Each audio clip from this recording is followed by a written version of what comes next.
started off observing. She kept to herself her wording. She saw the need for a friend indeed to all those deserving.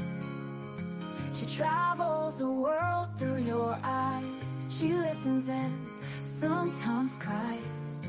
She wants to know what makes you whole and cares without disguise. According to Leanie, she welcomes you here. A laugh, a song, sometimes a tear. A friend, a foe, a stranger. Your life story, your moments of glory. You're sad, you're happy, your dreams and your worries. She wants to know the ins and outs of all of you here. According to Leanie,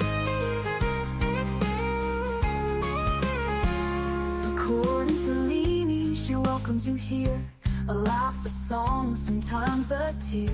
A friend, a foe, a stranger.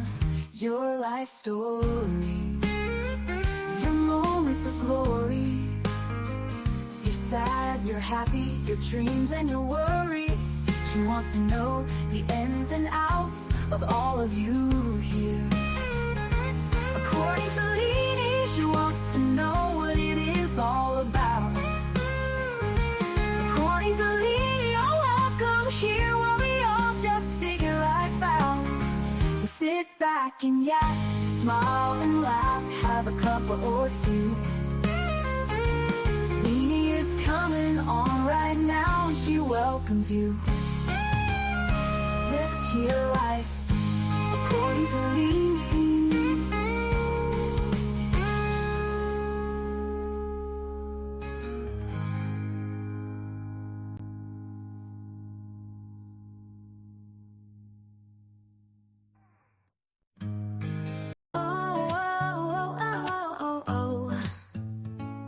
It started with a chat, just a few of us there, talking about life and the stuff we all share. From kids to chaos and the mess we make, we bonded over laughs and every mistake. From bad hair days to a joke or two, no topic was off limits, nothing taboo. We laughed till we cried, had each other's backs. A sisterhood formed in the middle of tracks. Sisterhood of the chat, we're strong and we're loud. From West Virginia, Liverpool, we're proud. From Texas to Australia, we've got the best. Lifting each other up, we pass every test. From the East Coast to the West, we cheer. From Indiana to New York, we're always here. From late night texts to early morning calls, we've been through it all, big and small. From talking fashion to the crazy stuff, we've got each other's backs when life gets tough. We send memes and pics of the day gone wrong and the occasional "can you believe this song?" We share everything, no secrets to keep, like a wild dream that we never want to sleep. Sisterhood of the chat, we're strong and we're loud. From West Virginia, Liverpool, we're proud. From Texas to Australia, we've got the best. Lifting each other up, we pass every test. From the East Coast to the West, we cheer. From Indiana to New York, we're always here. From Tennessee, where the music plays, to sweet tea nights and lazy days. From England's hills to the country roads, our sisterhood's a bond that forever grows. Sisterhood of the chat, we're strong and we're loud. From West Virginia, Liverpool, we're proud. From Texas to Australia, we've got the best. Lifting each other up, we pass every test. From the East Coast to the West, we cheer. From Indiana to New York, we're always here. Through the highs and the lows, we've been there. When the world feels heavy, we just don't care. We're loud, we're bold, we're a little bit wild, but always there for each other, with hearts so mild. Sisterhood of the chat, we're strong and we're loud. From West Virginia, Liverpool, we're proud. From Texas to Australia, we've got the best. Lifting each other up, we pass every test. From the East Coast to the West, we cheer. From Indiana to New York, we're always here.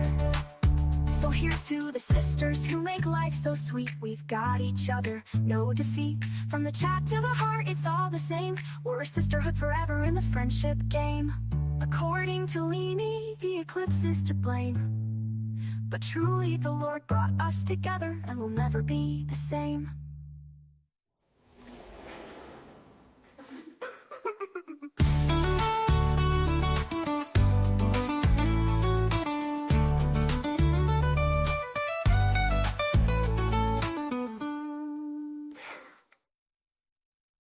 So here's to the sisters who make life so sweet. We've got each other, no defeat. From the chat to the heart, it's all the same. We're a sisterhood forever in the friendship game. According to Leanie, the eclipse is to blame. But truly the Lord brought us together, and we'll never be the same. From the highs and the lows, we've been there. When the world feels heavy, we just don't care. We're loud, we're bold, we're a little bit wild, but we're always there for each other with hearts so mild. Sisterhood at the chat, we're strong and we're loud. From West Virginia, Liverpool, we're proud. From Texas to Australia, we've got the best. Lifting each other up, we pass every test. From the East Coast to the West, we cheer. From Indiana to New York, we're always here. So here's to the sisters who make life so sweet. We've got each other, no defeat. From the chat to the heart, it's all the same. We're a sisterhood forever in the friendship game. According to Lainey, the eclipse is to blame. But truly the Lord brought us together, and never be the same.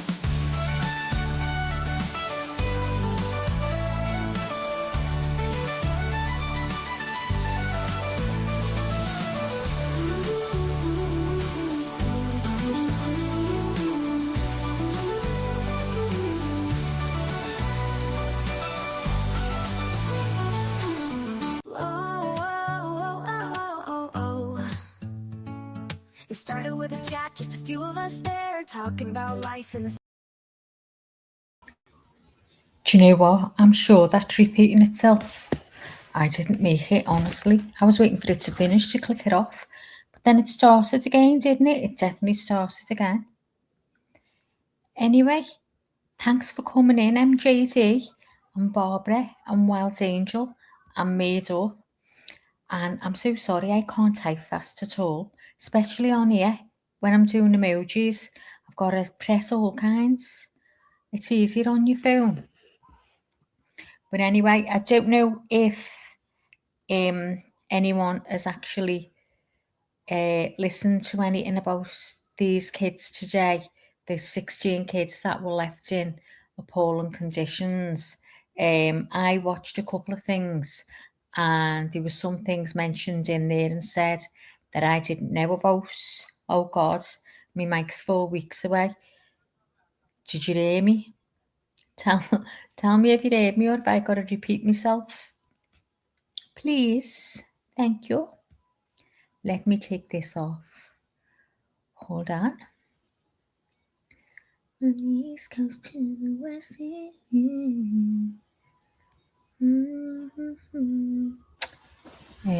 Don't even know where to put that now.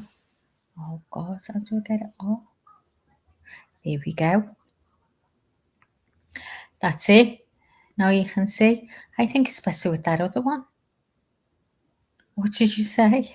I take it you never heard me then. Okay.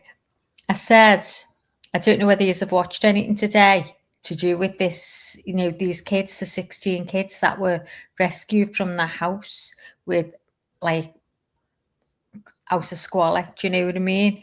If you've watched, because I come across a couple of things today. So I thought, oh, well, come on and let you hear it, because there was a few things mentioned in it that I hadn't heard before. So that's what I'm going to show you in a bit. Now, well, I was just listening, and there's just a couple of things mentioned, and I thought, oh, like we've got all the ages and stuff like that, and just mentioned about the mother, that the attorney's been in to speak to her. So he comes on and he talks as well, and it's the first responder. It is full interview, so we're going to listen to him as well. So who's in here? MJG and Barbara. What'd you say about the weather? Perfect weather, 81 for you, isn't it? What's that here then? Tavern Smith, hello dear. Jesus died on the cross for our sins and rose 3 days, saving us from hell. But only if we repent from our sins and believe he died, and God rose him from the dead, and turn to him and accept him as our Lord Saviour. Thanks, Tavern. Thanks for coming in. So, we're going to go up, up, up again in the heat from Wednesday. Oh, I'm dreading it. We can't get any. All the air conditioning units have sold out here, the portable ones. We can't get hold of them. So we're going to be going up in temperature as well. It's going to be awful. Hiya, Kenneth. Hiya, Jennifer. Welcome in from Michigan. I'm Maggie. I'm from England, Liverpool, England, I should have said. Welcome into the chat. I'm the co-host of the channel. Lainey is the host. She's not here at the minute. I don't know whether she is coming in tonight. I haven't spoken to her. But there's a chance that she can drop in at any time. So yeah, Kenneth, thanks for coming in. And you, Jennifer. Please hit the like. And if you haven't subscribed, please do. And I'll be very happy. I'll be made up. Thank you. Happy Sunday to you too. So, Kenneth and Jennifer, I'm not sure whether you've heard about the case that I'm going to talk about tonight. We have discussed it already about the 16 children that were rescued from the house in Hampden in Ohio. So, that's what we're going to be talking about tonight. So, I'm going to start off now. I'm going to start playing some of this. So, just pin your ears back, and you've been listening to it, haven't you, MJD? And you have as well, Bob. Yeah, it's awful, isn't it, Kenneth? It's absolutely awful. I don't know who I'm speaking to. Am I speaking to you, Kenneth, or am I speaking to Jennifer? Good morning, Toshi. Well, it's evening for me, but good morning to you, girl. Are you all right? Thanks for coming in. I don't know whether you've heard any more on, or you've heard at all, about the 16 kids that were rescued from a house in Hampden in Ohio. Don't know whether you've seen anything about it, Tosh. That's what I'm going to be covering tonight, because we did it the other night, and it's just a little couple of things that I've heard that I didn't know. So I'm just going to play it. So if you just bear with me while I share the screen. Get ready to adjust your own sound. And I can't see the chat. So just to let you know, I'm not ignoring anyone. That'll be coming up, but we do want to get into the latest that we're learning out of this really horrific child abuse case out of Vinton County. So this is a story that the layers of the onion just keep unraveling. This all happened in Hampden, which is just south of MacArthur, there in Vinton County.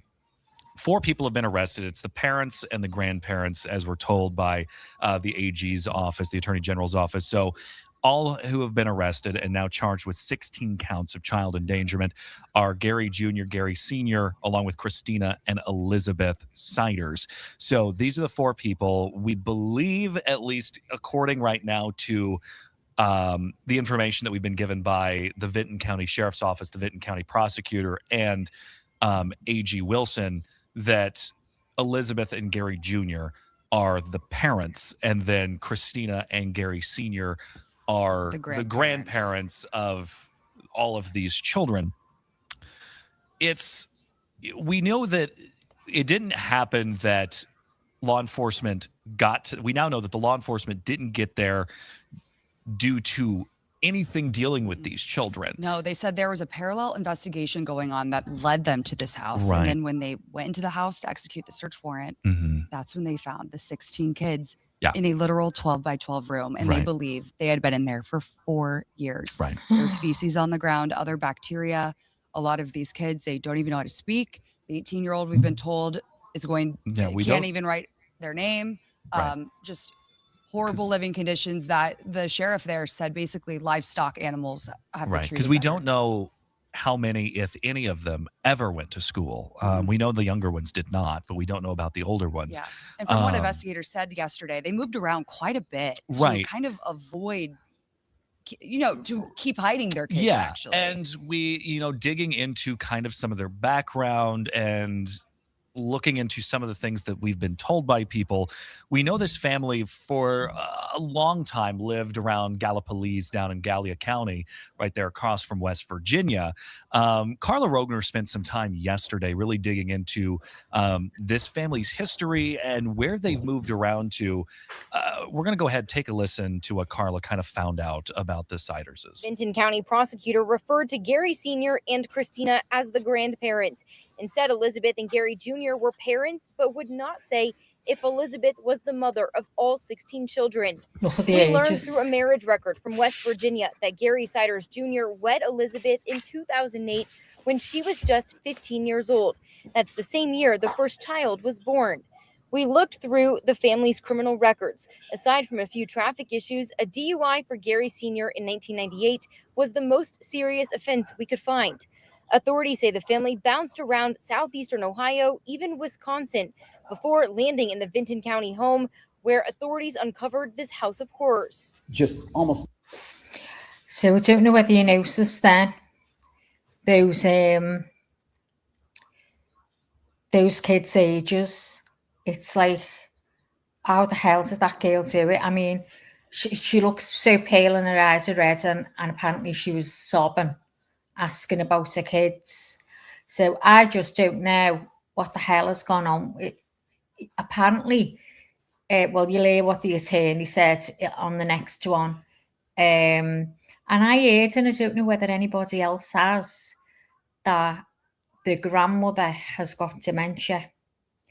But they were all given the charges and they all pled not guilty. So I'm thinking if she did have dementia, that wouldn't come into it, would it?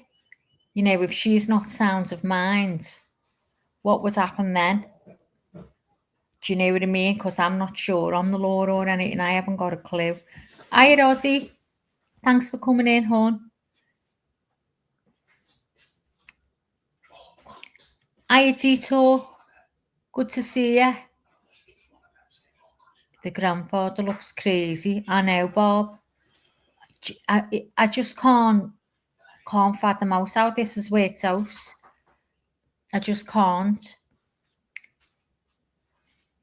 Okay, I think we've got someone. I think it might be Rapper. I don't know. What do you think, MJD?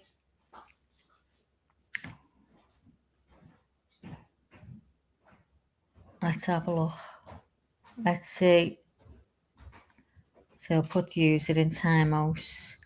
And it just said timeout. I don't know how long for. I haven't got a clue. Oh, so true crime was banned. And their comments were removed. I never done that. I timed that Jeffrey House. Who's banned? Ozzy?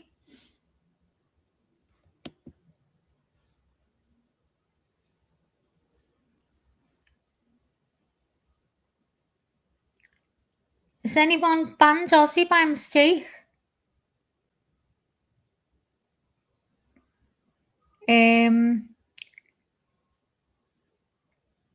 I don't even know how to do that. Undo it or anything. Oh, you still there? It says you were banned. Oh, thank God for that. Okay, I'll carry on, guys. So yeah, what was I going to say? So I don't know how that had come into it if she did have dementia. I haven't got a clue. Hi, Hebe. Good to see you. Thanks for coming in. Please hit the like. Yeah, MJG, she's just said she's still there. Thanks for that, Oz. I don't know why it said that. Further up. Aussie True Crime was banned and their comments were removed. So, I have no clue. So let's get on with this anyway. Beyond comprehension that this stuff can happen in our country, and that it can happen in a house at the hands of people who are in charge of taking care of kids. So I dug into the West Virginia records for Carla because we knew that these two had some connections to West Virginia. Digging in, I found that these two got married in Mason County, West Virginia, which is right across the river from Gallia County there. And these two were married March 31st, 2008. We know that Elizabeth was 15, like just newly 15. And the reason they did this, I mean, I don't know the entire reason behind this, but at the time, both Ohio and Kentucky, as they do today, require people to be at least 17 to marry. In 2008, West Virginia's minimum requirement for marriage was 14. Wow. That has since been changed as of 2023 to now, guys, look at this on the screen. The ages of the kids. 2 of them were age 1. 2 of them were age 2. So 3 sets of twins. 2 of them age 4, 5, 6. We just haven't got a 7, or have we? 8, and we haven't got a 9. 10, 11, no 12. So, I mean, I heard as well on someone else's channel, not anybody that I knew, that there was two deceased babies. Now, I don't know whether that's true. That's just something, that's speculation. That's something I heard. So, whether it's true or not, I don't know. So, I mean, I think after the weekend, because it's been a holiday, hasn't it, for you guys? So, I'm just thinking after the weekend now, we might start hearing more about this because everyone wants to know, especially since the mother is supposed to be in a bad way, like really traumatized over the kids. So, I'm really dying to know what's happening. So, yeah, let's carry on. Which is 18, but then 17 with judicial and parental permission, etc. And now we know from court records that basically Elizabeth started having children immediately later that year. Later that year when she was still 15 years old. So Carla wrote out basically all the ages of these children that were found inside this home. I mean, so basically when you do the math, you realize Elizabeth has basically been pregnant almost every single year. Right. Every year to about a year and a half is kind of the math we figured out. We know that there's sets of twins. Yeah, multiple sets of twins in there. But we are told by investigators that some remain in the hospital, some have been discharged. We know 2 were care flighted to level 1 trauma hospitals for care. And so it's just, I mean, it's a horrific thing. And we talk about the room because we've seen the house and we see the size of the house. It's not a huge house, but we know that these children were confined to a 12 by 12 room. And this is the house right now in Benton County, taking a look at it. Still has the caution tape up there this morning because this investigation remains ongoing. But I mean, you can just see piles of trash literally spilling out of it.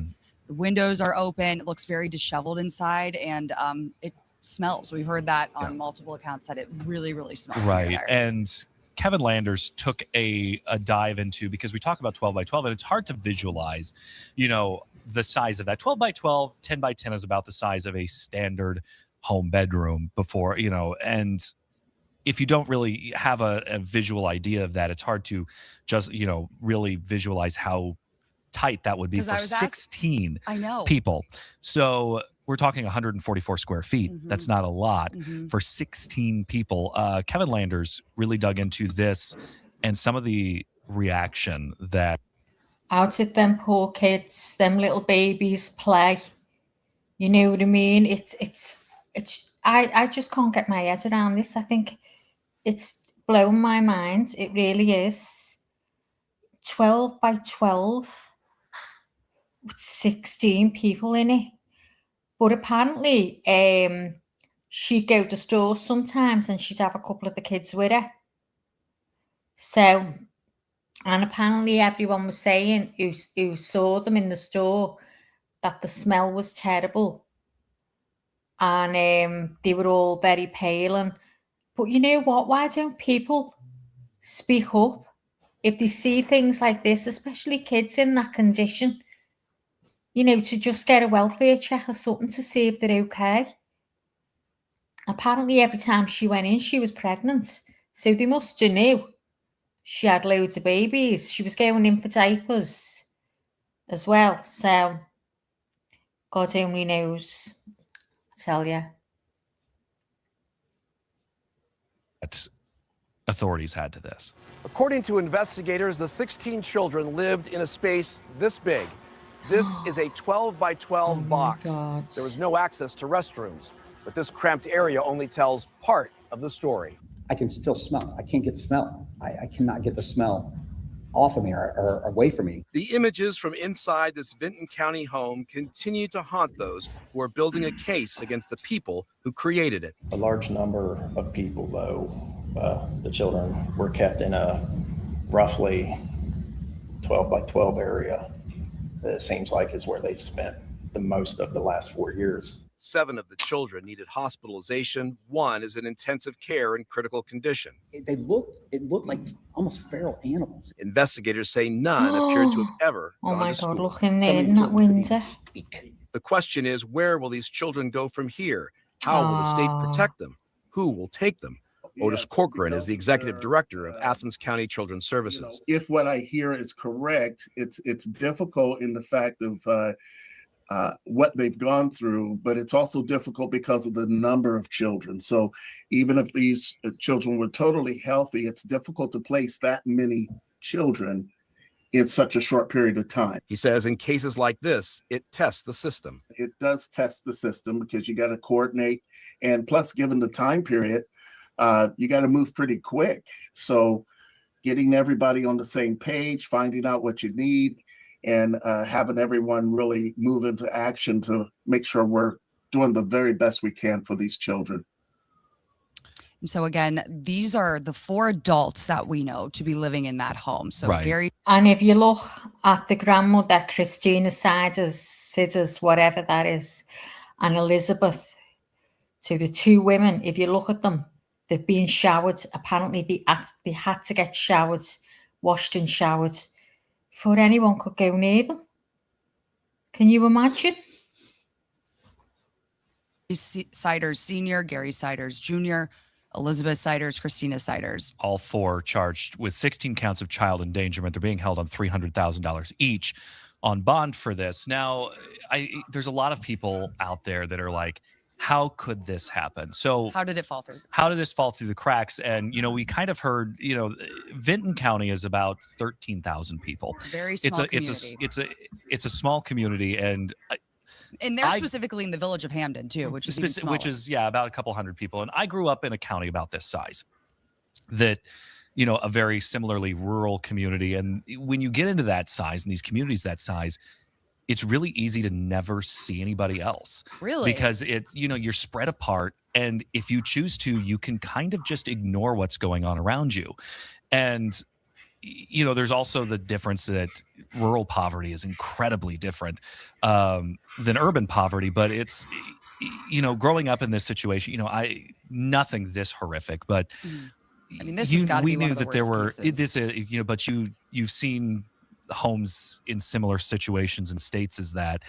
And, you know, people that we talked to, Libby Cathy was down there talking with people in the community who might have been, you know, 5 minutes down the road, had no idea these people existed. And this is another thing I would like to add. This house right here, it was in a trust for a woman that had died. Has died. So we're not sure if they just kind of stumbled upon this. No, they had been there for 4 years. She had only died within the last year. Oh, okay. Yeah, the woman who owned that house had only died within the last year. So she lived there as well. Handling it, but we know they moved in about 4 years ago. it's a complex case. And then we also talk about placing these kids in a county of 13,000. The Department of, the Vinton County Department of Child and Family Services, however they declare to name it there, is now tasked with placing 16 children in a county of 13,000. Guys, can you imagine the trauma that these kids are going to go through? They've been together, confined in a small space all of their lives, and they're going to have to be split up. Can you just imagine how they're going to feel? It's just heartbreaking. I'm just praying is that if there's any way they can be kept together. I'm thinking, oh God, imagine if there's a man and woman and they've got a big house and they're willing to take them all, but they have to get an extension on or something, whatever. I'm so worried about them getting split up because it's going to happen, isn't it? Apparently, Toshi, I heard, I don't know whether it's true, I've just said this, that the grandmother has dementia. But if she had dementia, would they have put the charge to her and she pled not guilty? If she has dementia, she wouldn't be in a sound mind, would she? So surely that wouldn't have happened. But I don't know the law. So I don't know. Maybe you do. They can't even talk, can they? A lot of the kids can't talk. It's said a lot of them describe them as feral animals. Isn't that awful? Now the awards of the state, I pray that they stay together. Detour, me too. Me too. I mean, we just don't know what's going on with these kids or anything. And I mean, I know we're going to find out. I just pray for me that their lives can be so much better in every way. I hope they don't go to the wrong people. But the thought of them splitting up is there's going to be PTSD for every one of them kids. They don't know anything else, only each other and that small room. She wouldn't, but they, hang on, where's that just gone? But they would have to have it assessed by the courts to be deemed unfit. Yeah, okay. I mean, I don't even know. I definitely heard it. I don't know whether someone else was covering it, and they said that the grandmother had dementia. That's what I was thinking also. I know, Kent, it's awful, absolutely awful. Great points and observations. Thank you. Let's carry on now. And people to find foster families in a county that size for that many kids all at once is a Herculean task. Well, that are severely traumatized. Right. It's a right. So it's going to be and we heard that from the Athens County Department of Children and Family Services, that this is a difficult effort. But as I mentioned, in how hard it is to not see this, but also how easy it is to also not see it. Libby Cathy went down and kind of took a look that, there were things that people saw, the hindsight's 2020, right? Always. Of that, well, I noticed this, but maybe if I had thought about it more, it would have raised the red flags.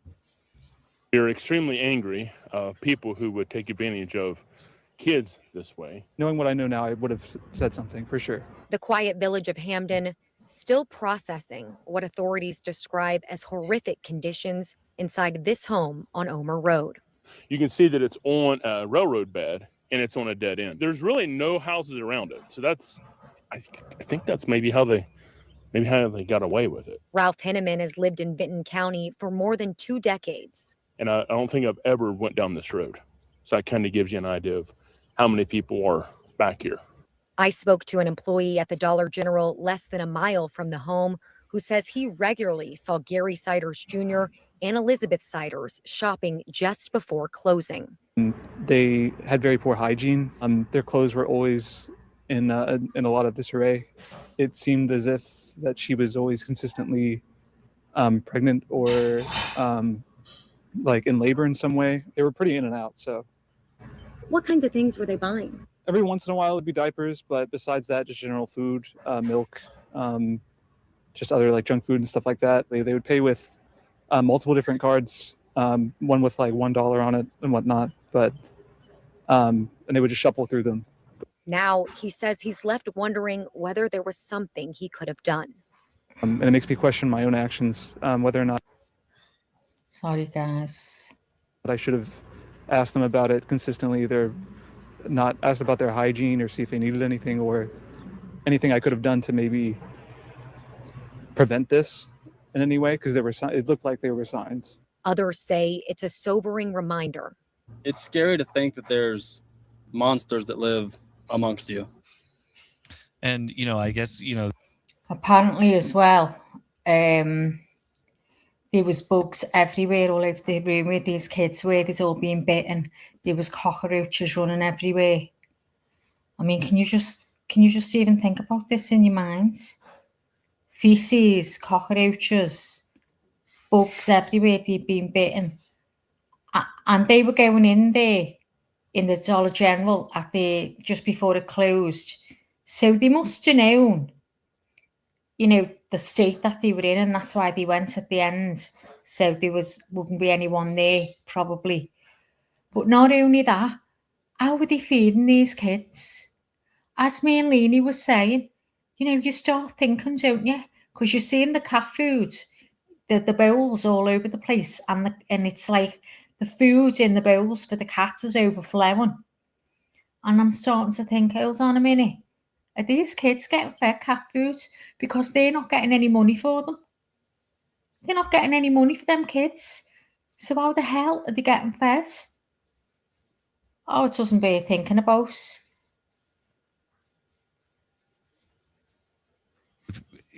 You hear from the Dollar General employee who is like, well, she always seemed pregnant anytime I saw her.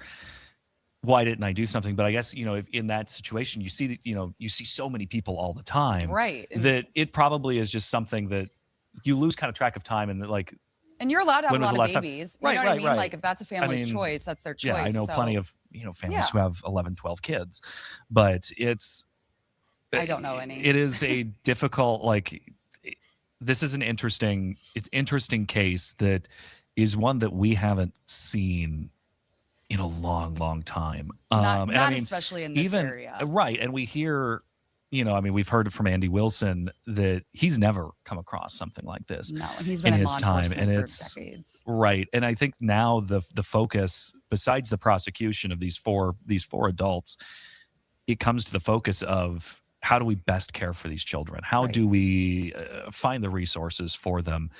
And because you're also struggling with, you separate 16 siblings across the county.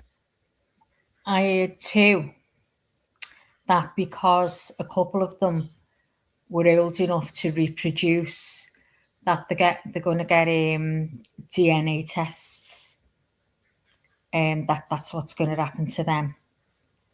Oh, it's just awful. I can't get over it. Big John Nugget. Hiya, Big John. Thanks for coming in. Please hit the like. See something, say something. But as a society, we mind our own business. That's it. I mean, don't get me wrong. I've been guilty of it myself. I've seen things and it's played on my mind. And I'm thinking, oh my God, should I have said something? And thank God it hasn't turned out to be anything that I've worried about. So I'm glad I didn't, you know what I mean? But I think from what I'm watching on here now and from what I've seen throughout my time on YouTube, if I saw something now, I'd speak out. I would, to save any child, you know what I mean? An animal. I'm an avid, I just love animals. And if anyone was to hurt an animal, I wouldn't think twice of picking the phone up. And that'd be exactly the same for the child as well. So I would definitely say something. It's like years ago, there was a girl that lived around the corner, just like her. She was pregnant all the time. I was only a kid, but even I knew, I mean, I was about 12, but I used to feel sorry for her then because she was with a man and he was older than her. And he used to roar at her and like push her in the doorway. And I think, oh my God. So God help the life she had. And she'd have a pram. she'd have 3 kids in the pram. You know, the big, like, Silver Cross prams. I don't know, we called them a coach pram. I don't know what you call them. And she'd have 3 or 4 kids. She'd be pregnant herself, and she'd have 2 kids walking. And, you know, when I often think of her now, I think, oh my God, how did she ever get on? She often crosses my mind. I was listening, someone must have known if she's having so many kids. Did she have home births? Well, yeah, she must have. I don't think, hang on, did someone say she did have a couple of them in hospital? Again, John, John, I don't know whether that's true or not, but I have heard something like that said. But as I say, I think after this weekend, we're going to start hearing more. You know, where everywhere being closed and stuff like that, and the weekends and the holiday. I think now, after today, things will be moving. I'm just worried about them kids getting split up. I mean, even now, 2 of them are in intensive care, aren't they? 2 have just been released, and there's still a few in the hospital. Even now, the split up, it must be traumatizing for them. They're seeing all these new people, cleanly, like seeing clean rooms, and they'll have been showered and washed, God help them. They mustn't know what's hit them. It's just, it's heartbreaking.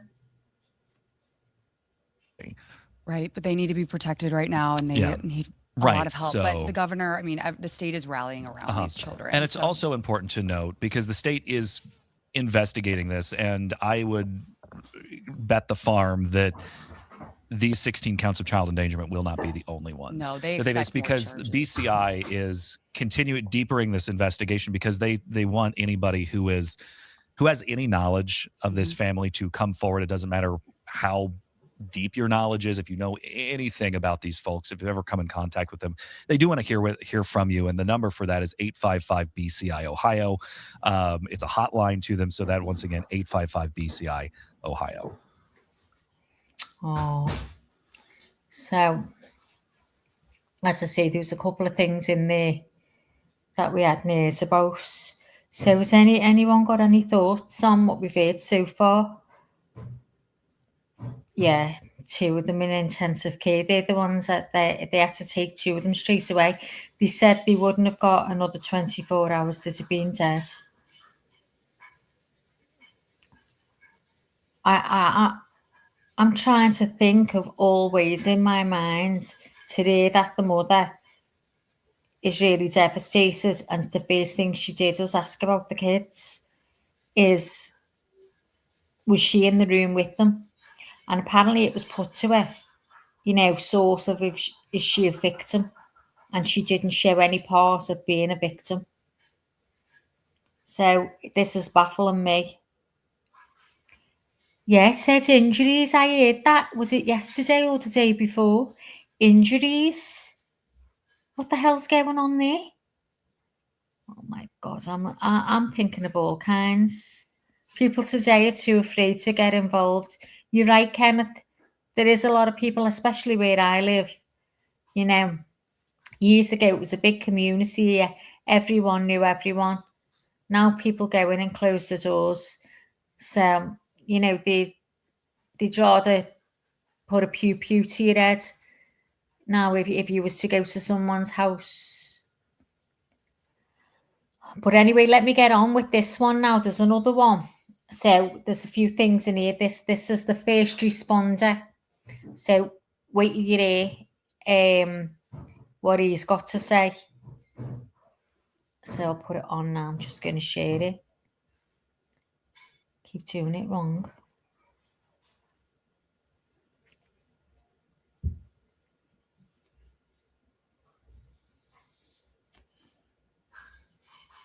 The facts of the case are horrible, but you had a front row seat to the emotion, and I think that's what we're most interested in. Okay, all right. Ready? Mm-hmm. When I first initially got there to be a driver for the EMS, one of the squads, there was just a line of cars, a line of BCI, the sheriff office, Benton County EMA, there was just a whole slew of cars, and it was kind of a cluster because that's a small road to go through. And when we got there, I got out of the truck. I told the other firefighter with me to take the truck back to the station. They'll drop me off. I started walking up to the scene, and they start screaming at me, "We need a driver." So I get into the squad. Sure enough, we have a load of children in the back that were clearly and not in the greatest shape. They were very quiet. Other than that, we turned around, ran lights and sirens to the hospital for a quick turnaround because we may have to transport more children. And all I can think of is this is a big scene for our tiny community. Hampden doesn't have that many people. Benton County and the whole spec of it doesn't have a lot of resources. So we contacted Jackson County, and they got more squads there, first responders. And they arrived pretty quickly as well. And I mean, it was a situation we're not used to dealing with. You know, I work for Jackson County EMS too, part-time. And when we go into houses, there's a few that we know about that are kind of these kind of conditions, but not so much that you see that number of children that are in that situation. If they were, you report that. This one just kind of caught us out of surprise, really, because we didn't really expect. This house didn't even look like anyone was living in it. So that was kind of challenging. Can you describe at all what the children inside the back of that car looked like, and just sights, smells, everything that you encountered when you had those kids in the back seat? Well, if anyone has been into a house that has these kind of conditions, you can smell, you can see the cockroaches and stuff like that, bugs just in general. And the conditions, you know, bugs get on the children and stuff, and they scratch and they bite and all that stuff. So their condition wasn't the greatest. As far as the smell, it's just a certain kind of smell. If you've ever been into a house that had those kind of conditions, it's not very pleasant. You know, typically I wear a mask if I endure those kind of conditions. This is your booty on day 20. To kind of help cover that up, because it's awful. Potent? Yes. It sticks with you. And it sticks on your clothes, and you can smell it for hours afterwards until you can go change. Do you know at all roughly the age range of the kids who were in the backseat? You said there were 4 that you had. I know that 2 of them were small. I don't know age range, but I knew they were all pretty young kids that we dealt with. Like elementary school age? Yes.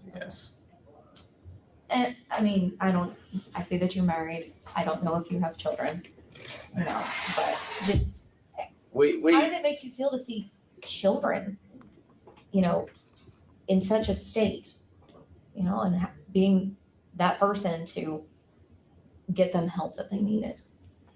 Well, that's just what we do. Seeing children like that, and I think Sheriff Ryan Kane kind of touched on that. Our livestock around here live in better conditions. So. And I'd like to go back to that moment when you were driving, when you kind of looked over your shoulder and they were in the back. Bring us to that moment. What you remember? Is there an image that day? Did you see the child's eyes? Did they look at you? Did they touch you? Did they smile at you? Is there some haunting memory you have of providing care to these kids? Mainly I was focused on driving, getting down to the hospital. Our closest hospital is from Hampden, probably about 20 minutes. I knew it was just quiet. That's what it was. Blank expressions. Of course, they were scared. They've never endured anything like that before. They didn't know where they were going, that kind of situation. Did they have any questions for you as you were? They didn't speak to me. I'd try to have limited contact unless I was asked to help with the children. So when we arrived down at the ER, I helped unload the children to the hospital. So. You said this sort of stuff doesn't really happen here. Do you think it'll ever happen again, or is this a once in a career emergency? Well, you just don't know. You really don't know what's going on behind someone's door. I mean, clearly that house, nobody had any indication that there were that many children in that house. So are you supposed to go knocking door to door and ask people? You really can't. So I got what I need. Do you have what you need? I think so. Only thing that my team is asking for, we see that Gary Jr. has a pretrial on the 9th for an indecency charge of some kind. I think that's a separate case number. Yes, that is separate. When we have it, so I can print that off as well. So I have it. We don't handle that. That's in county court. That's in So, county? yeah, Okay. but I can take you over there. So there's another one as well that I want you to see. So just bear with me a minute. I thought that I had pulled it up, but I haven't. I'm just looking at my phone now. WSYX. WS. WX.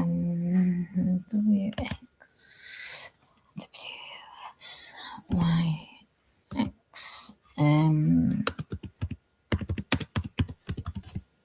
Sorry, guys.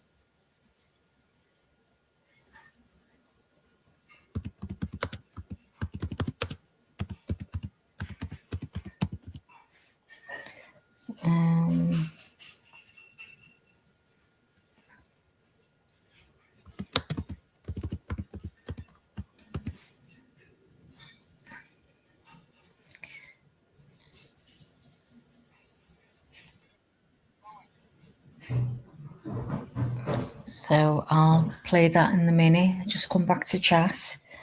So have you learned anything from what we've seen? Because there was a few things in it that I hadn't seen and didn't know. How about yous? 16 kids in that awful environment, I know.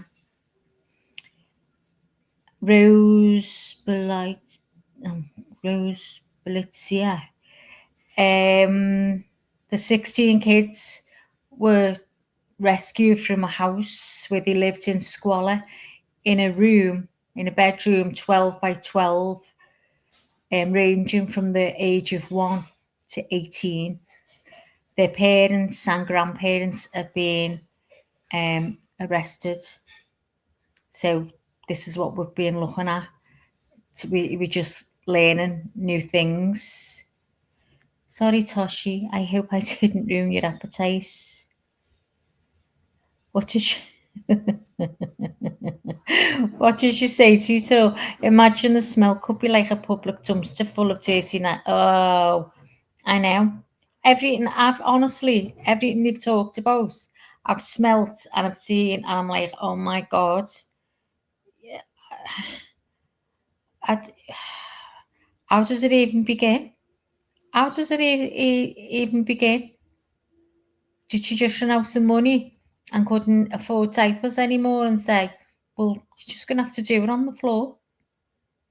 Where? Anywhere you want. I mean, why? Surely she had these children. Did she at any point go to, what is it called?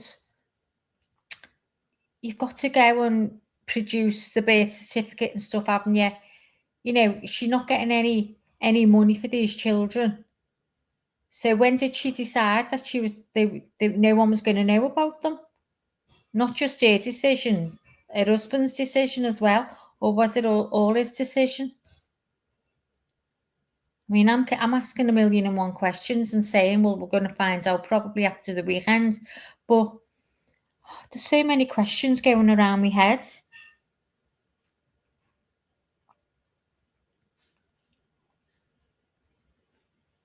Oh, I know.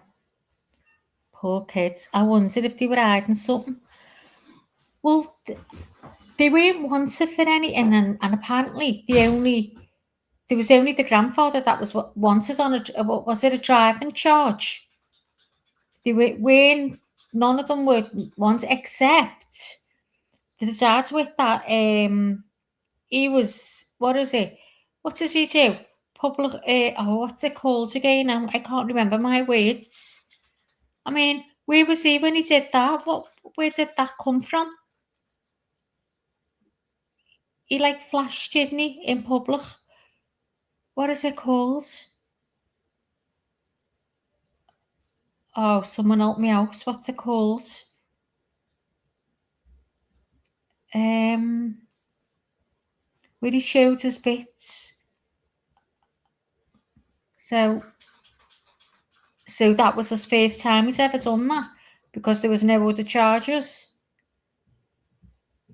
So it's making me wonder what's going on with them poor kids. Yeah. Barbara, I've thought of that as well. Something's making me think not the mother. But you don't know. Apparently she hasn't played the victim, and you'll see this in this one that I'm going to play now. So this is her attorney, guys. It starts off with another man talking to the attorney, and he tells him about speaking to her and, you know, things that he's picked up on. And because the man interviewing him says, was she a victim herself? And he says, well, a sort of roundabout asked her that. I don't know why he couldn't have asked her straight out. And she didn't play the victim at any time. And usually the first thing people say when he goes in and says, you know, the first thing they say is, when am I getting out? He said the first thing she said was, where's the kids? How are the kids? He said her first things was the kids. He said, I don't normally hear that. So the question was, what is it when you've got a man and he in the public and he gets done for showing himself? What's it called? Public. Oh, indecent exposure. Thanks, Barbara.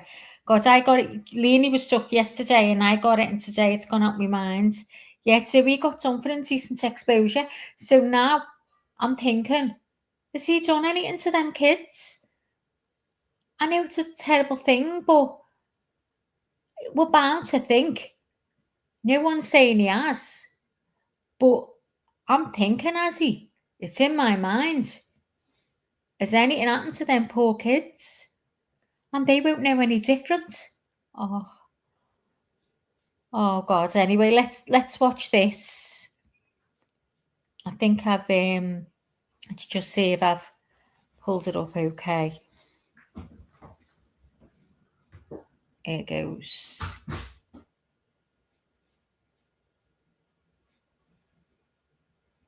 Hey, how's it going? Hey, Nick, can you hear me all right? Yep. Can you hear me? I can. All right. Well, thanks for taking the time. I'm sure it's been a busy afternoon. It has. A busy couple days. Yeah, for sure.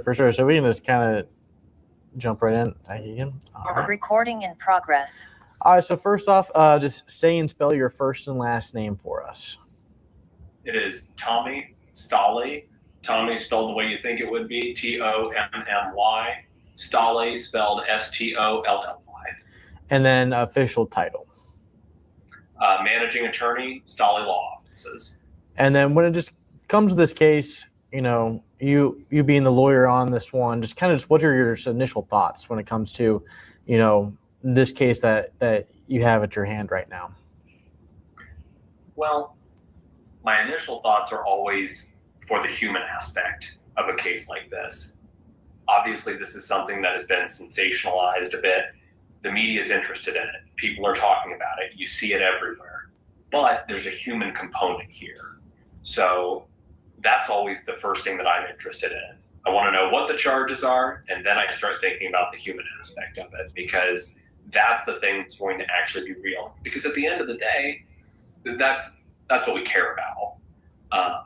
So that was my initial thought moving into this, and that's sort of the thought that I went in to the jail with today to speak with Elizabeth. to try to get more of the human side of things. Yeah, so you went and you talked with Elizabeth today. Can you kind of share what you guys discussed, how she's doing? I did. I can share to an extent. So what I will say is that I had no idea what I was walking into. I saw the same headlines everyone else did. At one point, the term pure evil was used to describe Elizabeth and the home. And at another point, there was a comment that livestock had been treated better. So I really didn't know what I was walking into. When I walked in there, I met a woman who was timid and who was exhausted. It looked like she had been crying quite a bit. She looked distraught. And she was willing to talk to me, able to talk to me, and we sat down for about an hour and a half to go through the basics of this case. Obviously, to talk about some of the legal aspects that are coming up, future hearings in court, what my role is as her attorney. And then I asked her some more personal questions. I asked her if she had seen any of the coverage that has been online for the better part of a day now. She hasn't. She does not know how the home, the conditions, the investigation is being described. And I chose not to share all of those details with her at this point because she does seem so fragile. The person that I met with, though, is not someone who comes across as pure evil. It's just evil requires malice. And the person that I saw there, Elizabeth, she doesn't have that in her eyes, at least from this initial. So this was an opportunity for me to get to know her to the extent that I can in this early stage. So at this point, I do. I think she is distraught. Do you think that she's a victim in any of this? She would not, I don't think she would classify herself as a victim. That was, I asked her that question in a couple roundabout ways, and she did not have a typical victim-minded mindset when answering. She did say that she misses her kids, and that's one of the things that shocked me was the first question that she asked me was, are the kids okay? When can I see the kids? And do you know anything about where they are? That was the first series of questions that she asked me, which, kind of surprised me. Usually when people are in jail, they ask, can you get me out of here? When can I get out? So I think that was telling. Yeah, and you kind of mentioned it there. And another lawyer also that's defending Gary Sr. also kind of said that, the sheriff and the attorney general, they're saying that, these sheriffs, attorney generals are making this, a political, they're sensationalizing this case, this case. So do you believe that to be true? I don't want to get into politics here. I don't think that any of this investigation is politically motivated. I think the investigators and law enforcement work on the ground. So they see what's right there, right in front of them. They don't necessarily have the benefit of the hindsight conversation. So I think a lot of the snapshots that got out there into the media and on press conferences were based on those initial perceptions. And that's not the whole story. It doesn't tell us why something happened. It doesn't actually present a narrative as to who these people are and who these children are in that context. So I would say we are still so very early on in this case. And it takes time. But unfortunately, first impressions really do matter. And so when we have language like pure evil, it's important to come. Hope you don't get a copyright. So see what he said. She was very timid and was distraught and was asking when she can see the kids. So what picture do you get in your brain? Because I'm getting, to don't get me wrong, I just don't understand how something can get to that state. But do you think it's been a case where, I mean, I'm only thinking of excuses that's going to come out or whatever, I don't know, that it just got on top of her. She, you know, she had that many kids, she couldn't keep up. And in the end, she just didn't know what to do. And every day it was going to be the day that she was going to do something about it, and it never came. Is that going to be one of the excuses? Or because she's not saying she's any victim, that he hasn't done something, or she's scared to say that, you know, the way he's been with her? I don't know. What does anyone else think? No different than battered women syndrome. Yeah, exactly. Grand jury investigation is never political, right? Maybe she was controlled by him. That's what I mean. You just don't know. There's so many questions, isn't there? And there's so many ways that could be answered.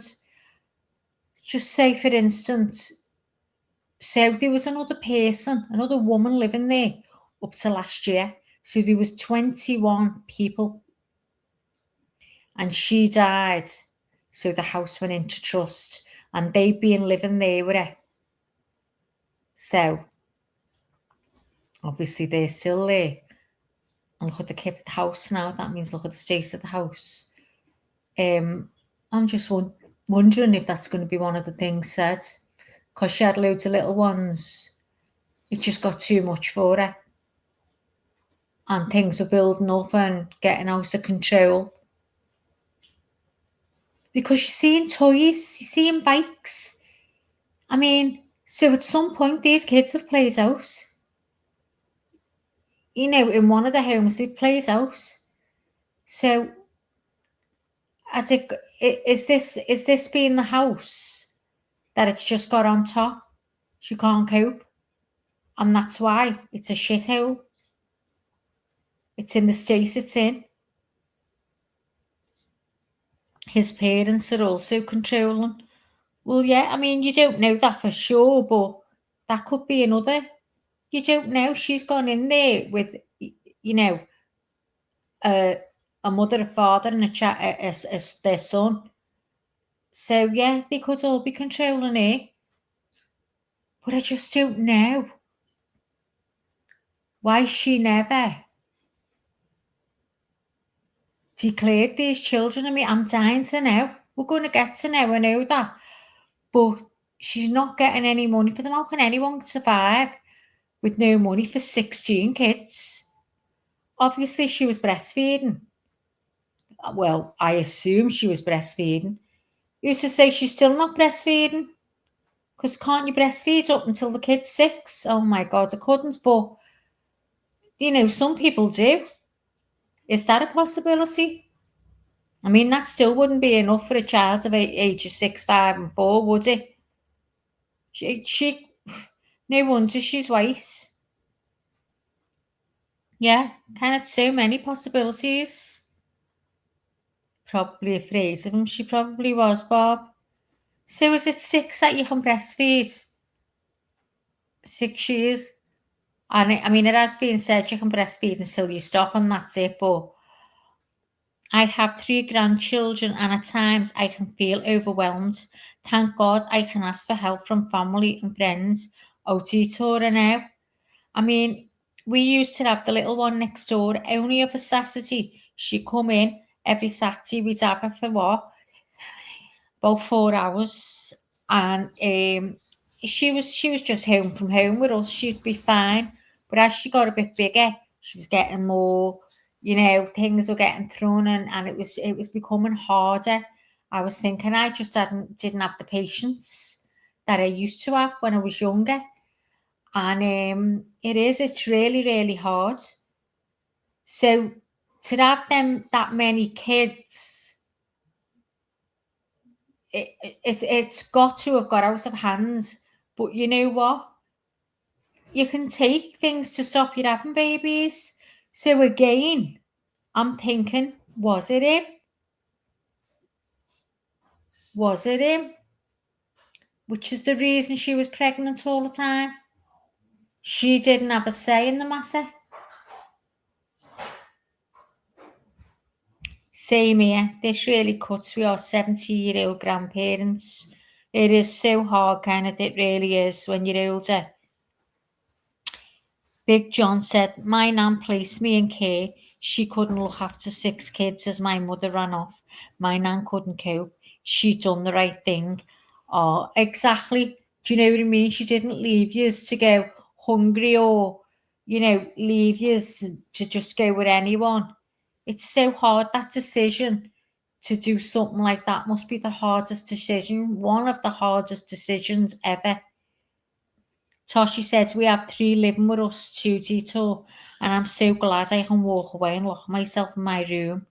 There are teens now, they're and girls. Oh, I know by my son. He went to school one day and come out with the attitude from hell. Never answered me back once. Perfect child, swear down, perfect child. Didn't know where to go and honest to God, every day count me blessings. And then he'd come in one day and I thought I picked the wrong kid up.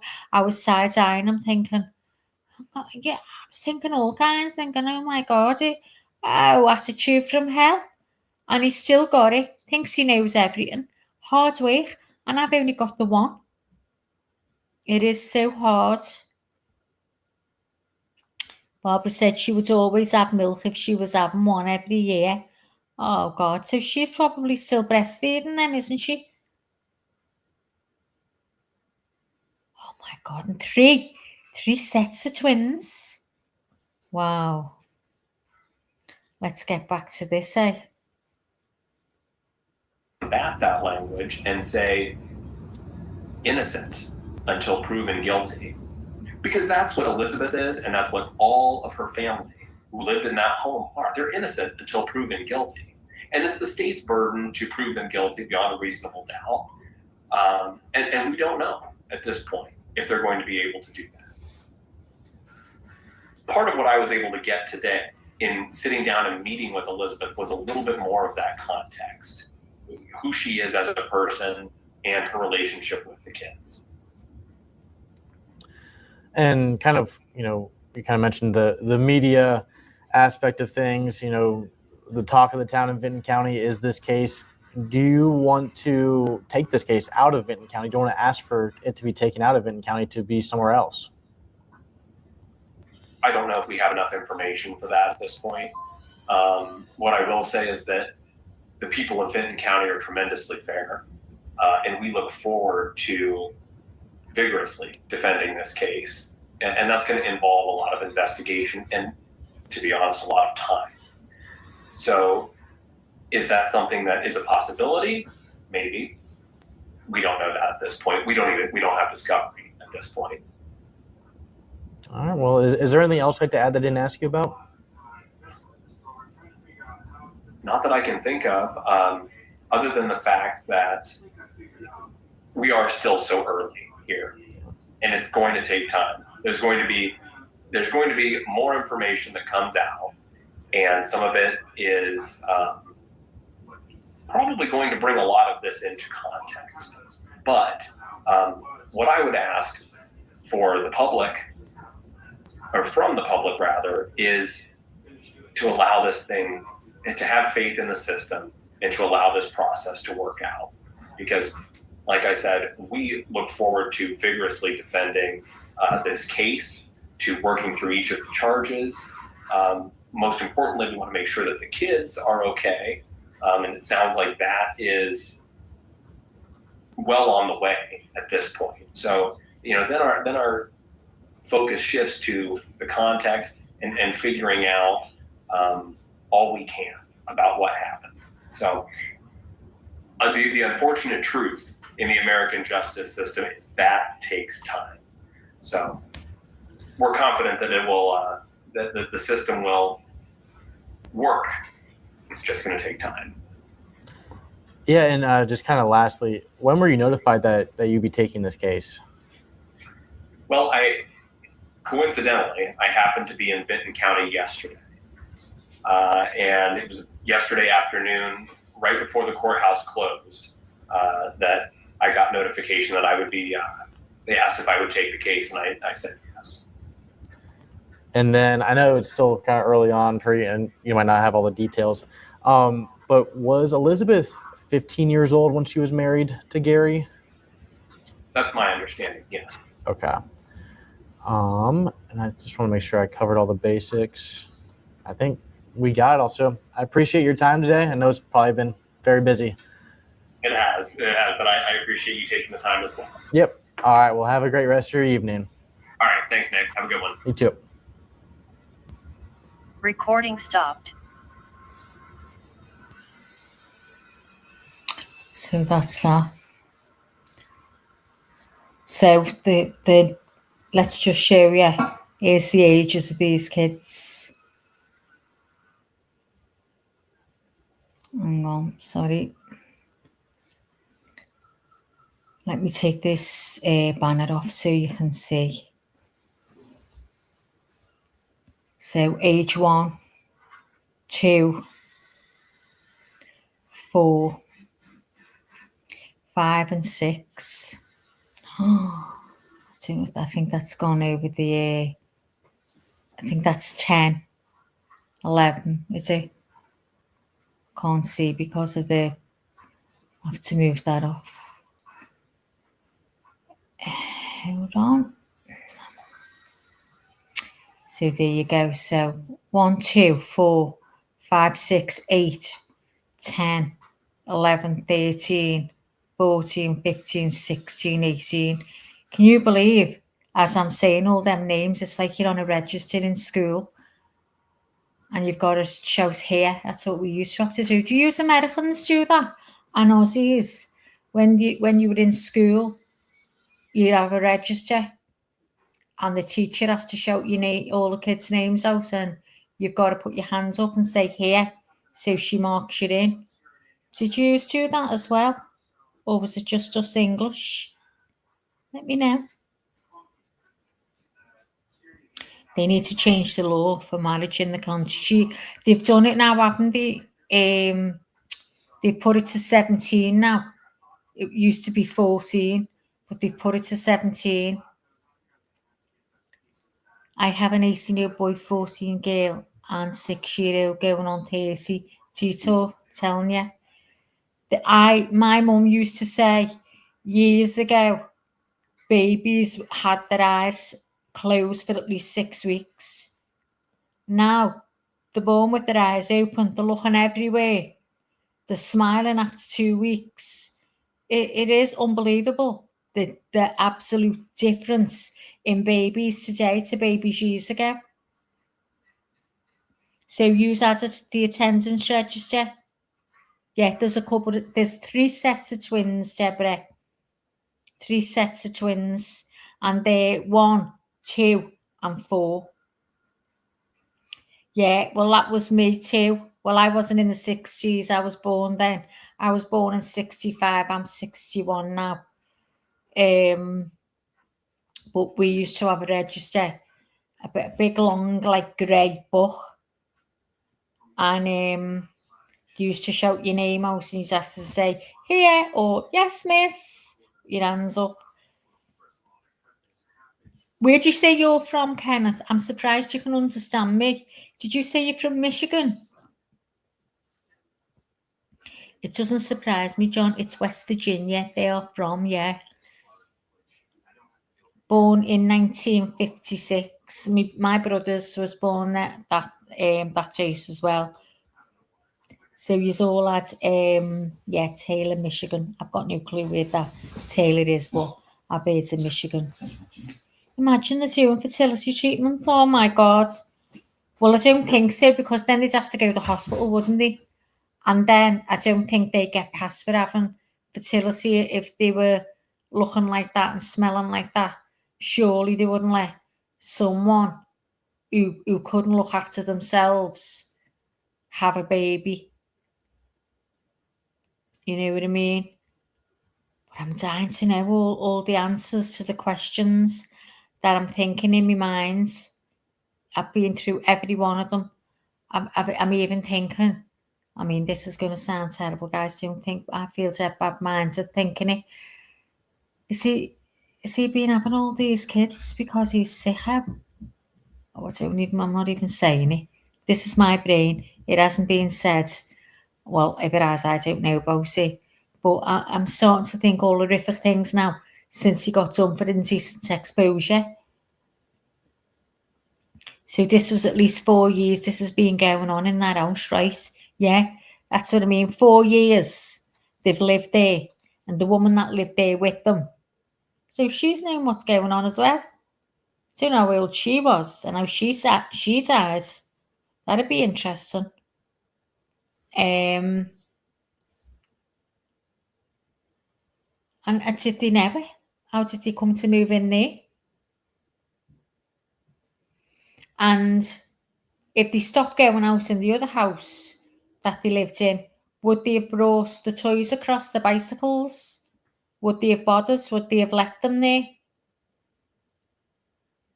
I've thought all kinds. I've thought they've left the house is in this state because they're not going to pay any rent because they're going to do what we call a moonlight flit. They're going to get off in the middle of the night. Well, you wouldn't even have to go in the night, would you? Go any time there because no one sees you. And then they're just going to find somewhere else. Oh, God. Hiya, Daniel. Thanks for coming in. Happy Sunday to you too. So did you say before, MJD, that wasn't Rapper? Oh, Rapper, I'm sorry, love. I really thought it was you. So let's get back. Let's change this. Well, do you know what? Hold on. Right, listen, I'm just going to go and spend a penny. I'll put some music on and I'll be back in 5. So just have a chat amongst yourselves. I won't be a minute. Well, I will, but you know what I mean.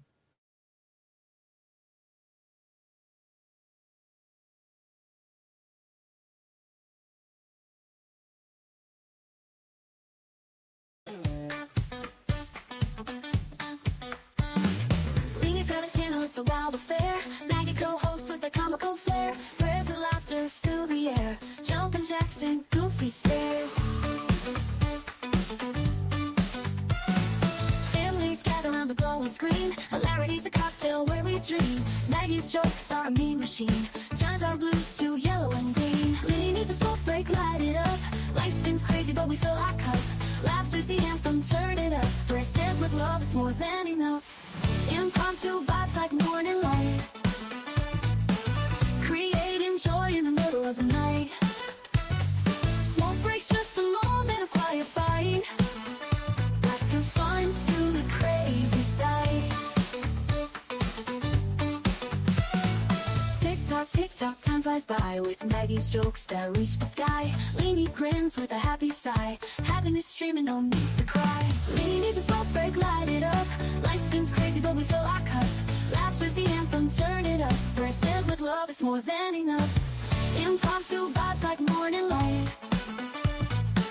Creating joy in the middle of the night. Smoke breaks, just a moment of quiet fight. Present with love, it's more than enough.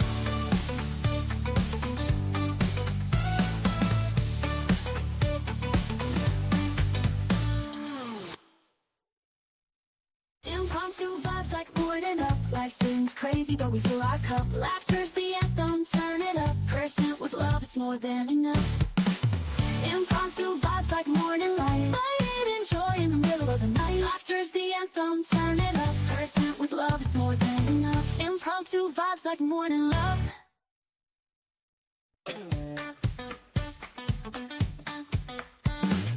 Leanie's got a channel, it's a wild affair. Maggie co-host with a comical flair. Prayers and laughter fill the air. Jumping jacks and goofy stares. Families gather around the glowing the screen. Hilarity's a cocktail where we dream. Maggie's jokes are a meme machine. Turns our blues to yellow and green. Lily needs a smoke break, light it up. Life spins crazy, but we fill our cup. Laughter's the anthem, turn it up. We're said with love, it's more than enough. Impromptu vibes like morning light. Creating joy in the middle of the night. Smoke breaks, just a moment of quiet fight. Back to fun, to the crazy side. Tick tock, time flies by with Maggie's jokes that reach the sky. Leanie grins with a happy sigh. Happiness streaming, no need to cry. Leanie needs a smoke break, light it up. Life spins crazy, but we fill our cup. Laughter's the anthem, turn it up. We're said with love, it's more than enough. Impromptu vibes like morning light. Creating joy in the middle of the night. Smoke breaks, just a moment of quiet fight. Present with love, it's more than enough.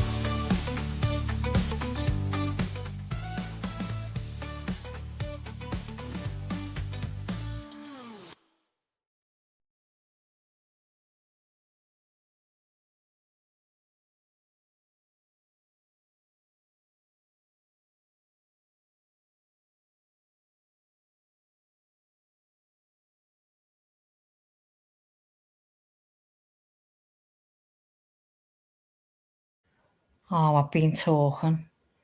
And the mic was on mute. So unlike me, isn't it? Hey?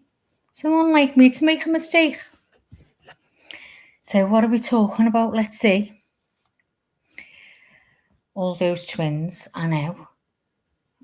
So she's gave birth at home.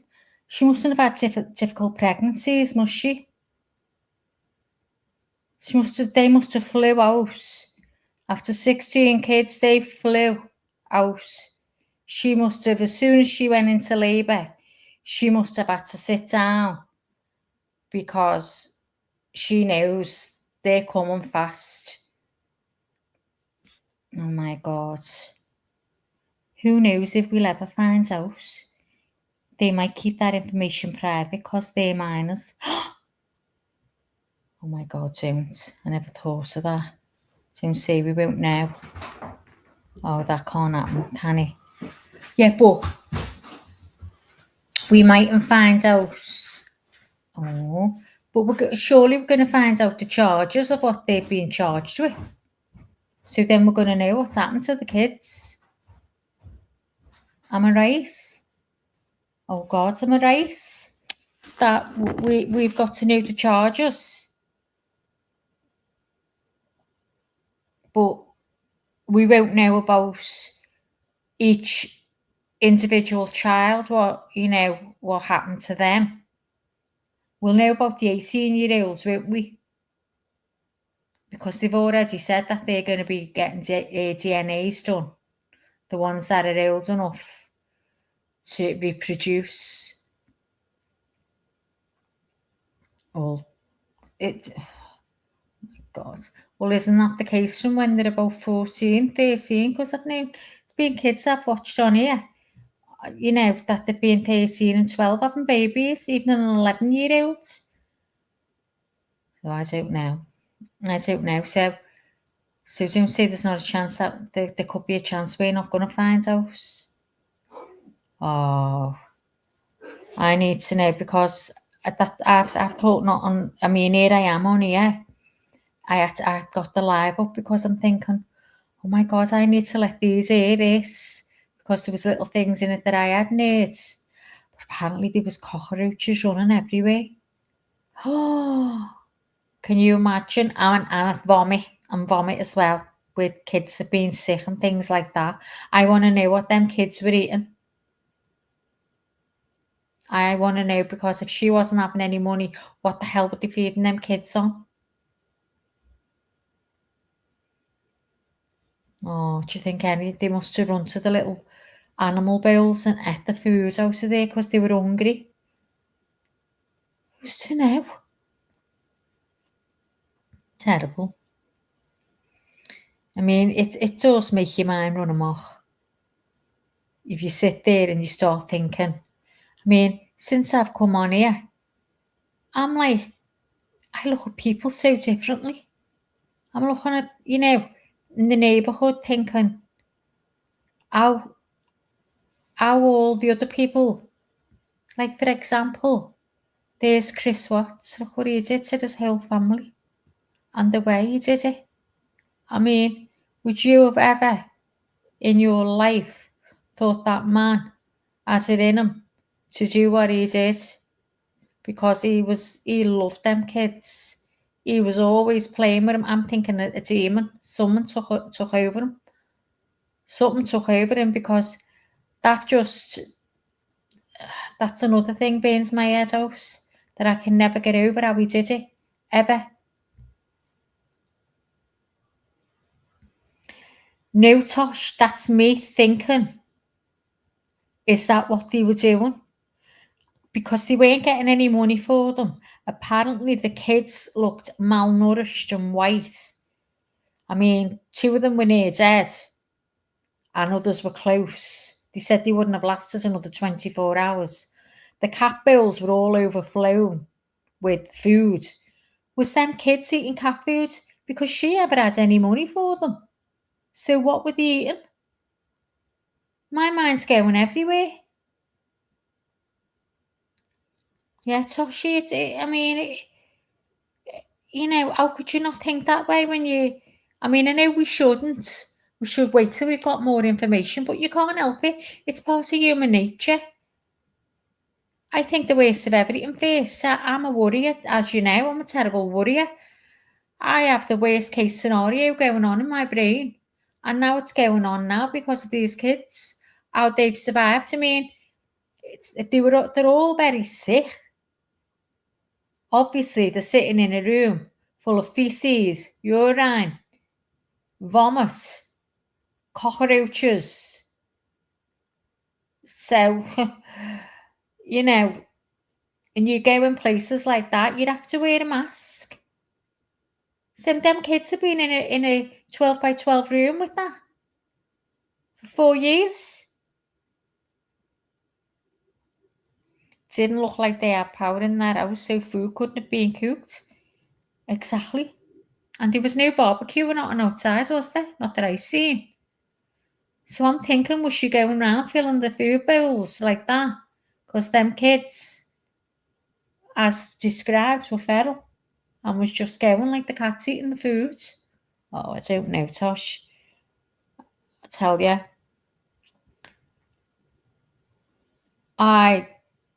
Can you imagine what these social services, I mean, I've got no time for them social services because they fail kids so many times. I'm sorry, but that's how I feel. And not all of them are like that. I get that, the same as cops. There's not all bad cops, but there is some fucking bad cops. But can you imagine trying to talk to these kids who can't talk? And I'm thinking of the poor kids, how traumatised are they when they can't even communicate? They can't even communicate. I mean, I bet you any money that 18-year-old girl and the other older lad, I bet it's like when you've got an animal, isn't it? They don't speak, but you know exactly what they want. I knew every move of Jessie. She only had to look at me a certain way and I knew what she wanted. So I bet you any money that these kids can communicate to the older or to each other and they all know what's getting said. So they haven't got that.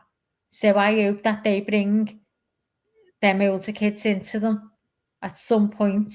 They don't just cut them off. They wouldn't know any difference, sadly. No, they wouldn't. I know, Barbara. And do you know what?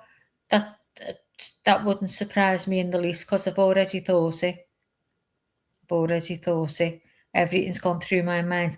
And I can't understand how just all of a sudden that man's being done for indecent exposure. So what's going on in his brain? Are we going to find something horrific out about these poor kids? Will they ever survive? Will they ever survive this life that they've had? I mean, there's hope for the younger ones. But, I mean, from What age are you from when you start remembering? I mean, I've got a memory of being about 6, but it's not a lot. More so from when I was 8. Yeah, so, you know, a lot of them are just going to be traumatized, PTSD. But I need to know about this mother as well. She's crying for them, asking when she can go and see them. So I want to know what her role was, what was exactly happening in this house. Why were them kids in that room to begin with and left in there? And I'm in my brain, I'm pointing at him, and that might be wrong. That might be wrong of me. I admit that. But I'm just being truthful. I'm pointing the finger right now at him. Because out of all of them, this doesn't prove nothing, I get that. But out of all of them, he's the only one who doesn't look tired, doesn't look hungry, doesn't look distraught or worn out or out of his mind. He looks quite healthy to me. Looks like he has a nice big meal a day. You know, he's well looked after. That's how he looks to me anyway. What do you think?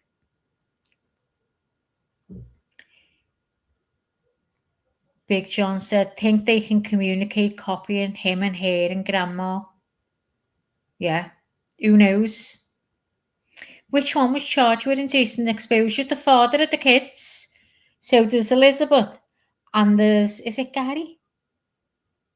Gary Senior and Gary Junior. Gary Junior. So the mother and father of the kids, the father got on for indecent exposure.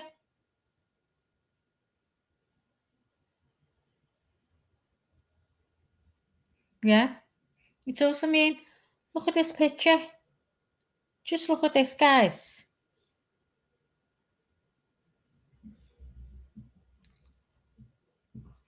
They've had to be showered, them too. Don't know about the other fella, why he never. But they've had to be washed and everything down. But look at him, he's got little chubby cheeks, hasn't he? He looks like he's got something stuck in his cheeks. He's not hungry. I mean, she doesn't look hungry, Elizabeth. You know, she's not, I wouldn't say she's thin or anything, and neither is grandmother. None of them look hungry. But he looks far from the hungriest on there. He doesn't look tired. He looks like he's having a good sleep as well. So let's see if I get a slap on the face and he's got nothing to do with it. But he certainly does look like he eats well. Yeah, cannot. Barbara said the 3 sets of twins might be able to be taught and not be too traumatised, but the rest will probably have mental problems, yeah. Yeah, Bob, that's it. These kids, there'll be some disabled, you know. But, oh yeah, he does. He does look pleased with himself, doesn't he? I mean, he's on there. He's been arrested for the abuse of these kids, the way they're being treated and left in a house like that. I wouldn't be able to look at that camera. I'd feel so ashamed of my life. He doesn't look like it's fucking his home. He doesn't look like he's, I don't know. He does look pleased with himself. Was I just talking about then? I forgot already. Can't remember. Don't know. But like this, like I've just been saying, this indecent exposure. I'm gonna try and look it up. Hang on a minute. Let me try and look it up. See if I can find anything else. Bear with me. Just let me put a bit of music on low. I'll just put it on low.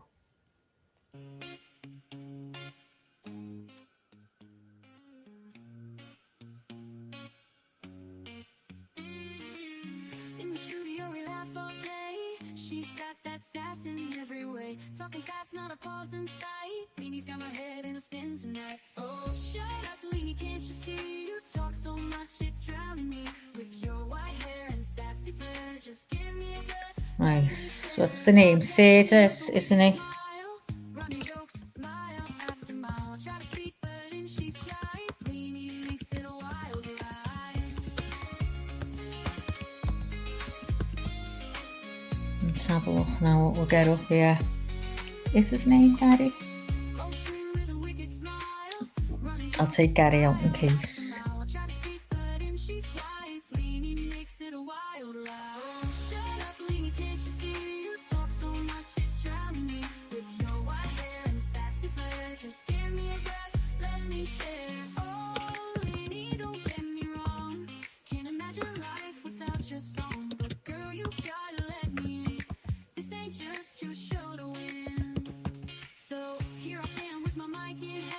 Let's try and find his name.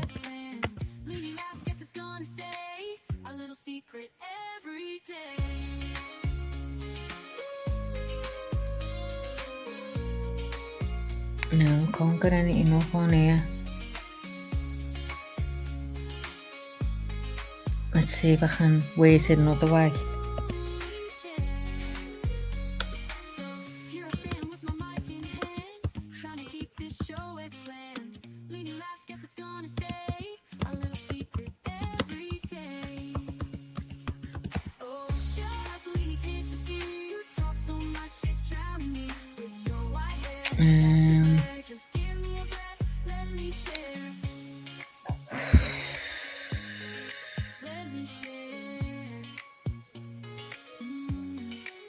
So there's loads coming up now, so I'm waiting to see if anything mentions that in decent exposure.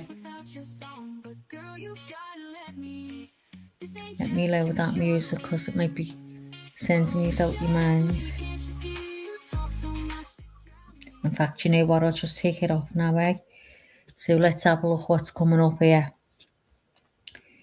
Everyone's, loads of people now are covering it. All the houses boarded up. Nothing's mentioning that there. We definitely heard that, didn't we? Not yesterday, day before, what we watched. Details image.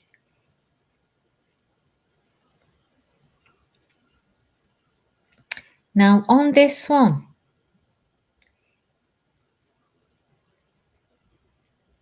it's showing the grandfather, it's showing the house and just the grandfather. So let's have a look what gets mentioned here.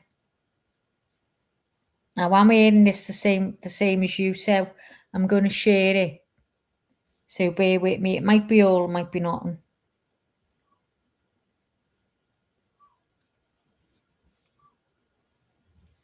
Let's see. You're watching Live Now. My name is Alexandra Goldberg, and more today on the House of Horrors in rural Ohio. And still lingering questions about how 16 children ages 18 months old to 18 years old were living in deplorable conditions. Authorities say 16 children from the same family were rescued from a dilapidated home, living in human waste all around them and confined to just one room over much of the past 4 years. The children's parents and 2 grandparents were charged with felony child endangerment. Gary Siders Jr., Gary Siders Sr., Christina Siders, and Elizabeth Siders pled not guilty in court. Joining us now to discuss is defense attorney Jeremy Rosenthal. Jeremy, thank you so much for coming on Live Now. Thank you, Alexander. Good to see you. You too. So these adults were accused. Doesn't Jeremy's glasses look like they've been drew on his face? Of second-degree felony child endangerment. Tell us about these charges. Okay, child endangerment is what you would call an inchoate crime. And for first-year law students, what you learn about is that crimes happen really one of 2 ways. Most crimes are intentional crimes, things that we do on purpose. If somebody robs a bank, somebody robs a gas station, somebody assaults another person, those are going to be intentional crimes, and they're going to require what's called a mental state. An inchoate crime is a crime of omission. You failed to do something, and because you failed to do something, there was a negative result. Parents owe a duty to children. A guardian, somebody who owes a special duty to a child, or it could be an adult, or what it could be is you're looking at somewhere between 8 and 12 years is what I've seen under the Ohio statutes. And so in those instances, Ohio has some different sentencing factors which could potentially increase things, but it's really hard. You've got 16 children who are injured, clearly mentally injured, clearly physically injured, atrophied, and everything we've read about is just as tragic as it can be. How are they injured? It's really difficult to link those to any type of an intentional act. If you could, then you could definitely have a higher punishment here in these instances. As it is, you might be looking at 10 years, 12 years, something in that range per case. Well, does the law treat parents differently than grandparents? Yes and no. So again, what we turn to is, what is your relationship with that child? In the abstract, a grandparent may really not have a duty to their grandchild. Oh my God. Now, if you're living with a child, yes, you certainly would. Yeah. And if you are in, again, what you would call in loco parentis, then yes, you would have a duty to that child. So in those instances, it doesn't matter that you're a parent, grandparent, aunt, uncle, or anybody like that. If you're the guardian and you're the main caregiver for a child or within a group of now caregivers, look at her there. She then looks you fine, are doesn't she? certainly within that group. Then you're certainly going to be culpable. And then So do you remember me saying that I thought she had marks around her arm? See that mark on her arm? I think, is that a band? I think it's a band. The grandmother's got a red one on, hasn't she? Is that a hospital band? Now, if you've got a red one and you've been to the hospital, in my country, means you're allergic to something, because I get one, because I'm allergic to a certain antibiotic. Now, I'm just looking here. I don't know whether you can see the case on the young one, Elizabeth, the mother. Is that a band around ears? It doesn't.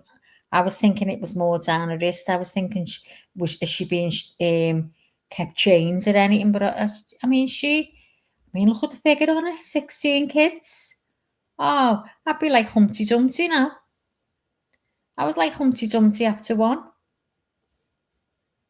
The law is not really going to make a distinction whether or not you are the biological parent or whether you were a grandparent.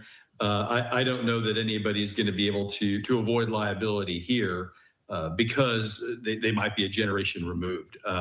Based on the conditions that everybody's heard about and that we've seen, liability is pretty clear here.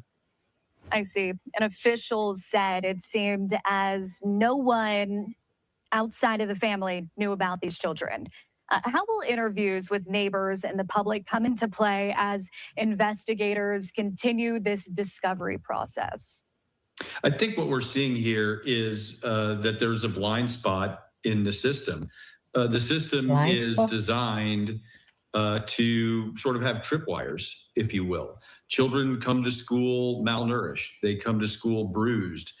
Children outcry abuse to people who they trust, who may be outside the home. People go to the hospital. They have to go to the grocery store. And so I'm dying to know if she went to the hospital to have any of them kids. Because surely, if you've had a baby in the hospital, right, this might be different in your country, so let me know. I mean, it might go by the county as well, mightn't it? So you may not know. But anyway, in England, if you have a baby, you get, what is it called? Oh, what would you choose to be called? She's like a midwife, but she comes around to check the baby's on target, you know, and gives you tips and stuff like that. What's she called? Let's see, let me go back to Chas. What is she called?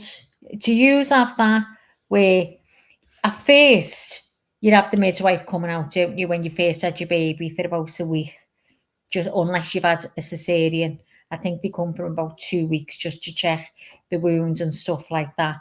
But then as the months go on, once your baby gets to about 5 or 6 months, you start getting the the health visitor. The health visitor comes and she just gives you tips, you know, when to start feeding and weaning and things like that.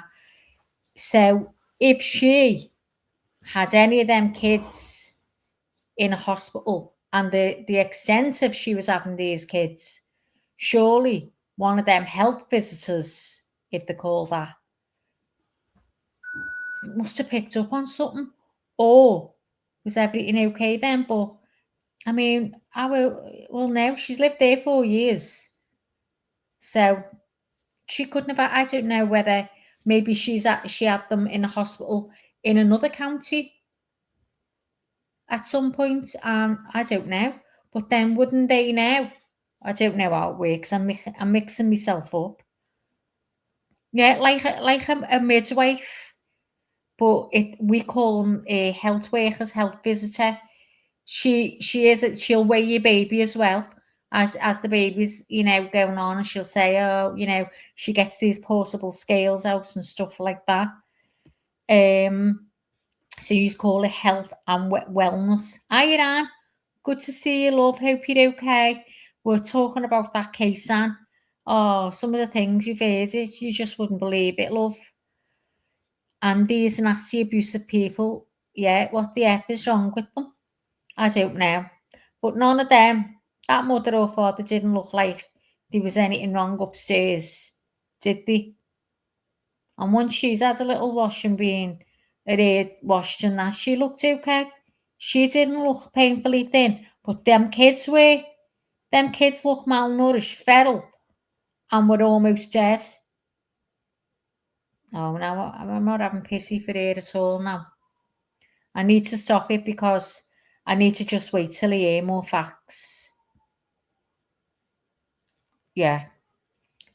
Oh, and it's just I forget the update. There's no such updates, but we've watched the attorney. He just said when he went in to see it, you know, because he'd been seeing what we were seeing, evil parents, 16 children rescued. He was expecting to go in and see this evil mother, this evil in her eyes. He said she was very timid, willing to speak. The first thing she asked was when she could go and see her kids and how they were. He said that's unusual. Normally they ask, when am I getting out? He said she looked distraught. She was distraught. So we couldn't go into too much information. So the fella asked him, do you think she was a victim? And he said she did. He said he asked her that question in a roundabout way, but she didn't come across with that. And she didn't at any point play the victim. So therefore, but as someone said in chat, that could be battered wife syndrome. You just don't know, do we? We're not going to know. And then, was it you, MJD, said we might not know because the kids' ages, because the kids, but surely we'll know the charges against the adults. Oh, I don't know, Anne. I don't know. It was a normal thing to them. It's seeming like that. I mean, like I've just said, Anne, I know that you think, oh no, that no. But it can get overwhelming if you've got a gang of kids. You can't keep the house spotless and all that. You know, you'll clean up as you go. But your house is well and truly going to be lived in if you've got a gang of kids. Say you've got 5 or 6 kids, whatever.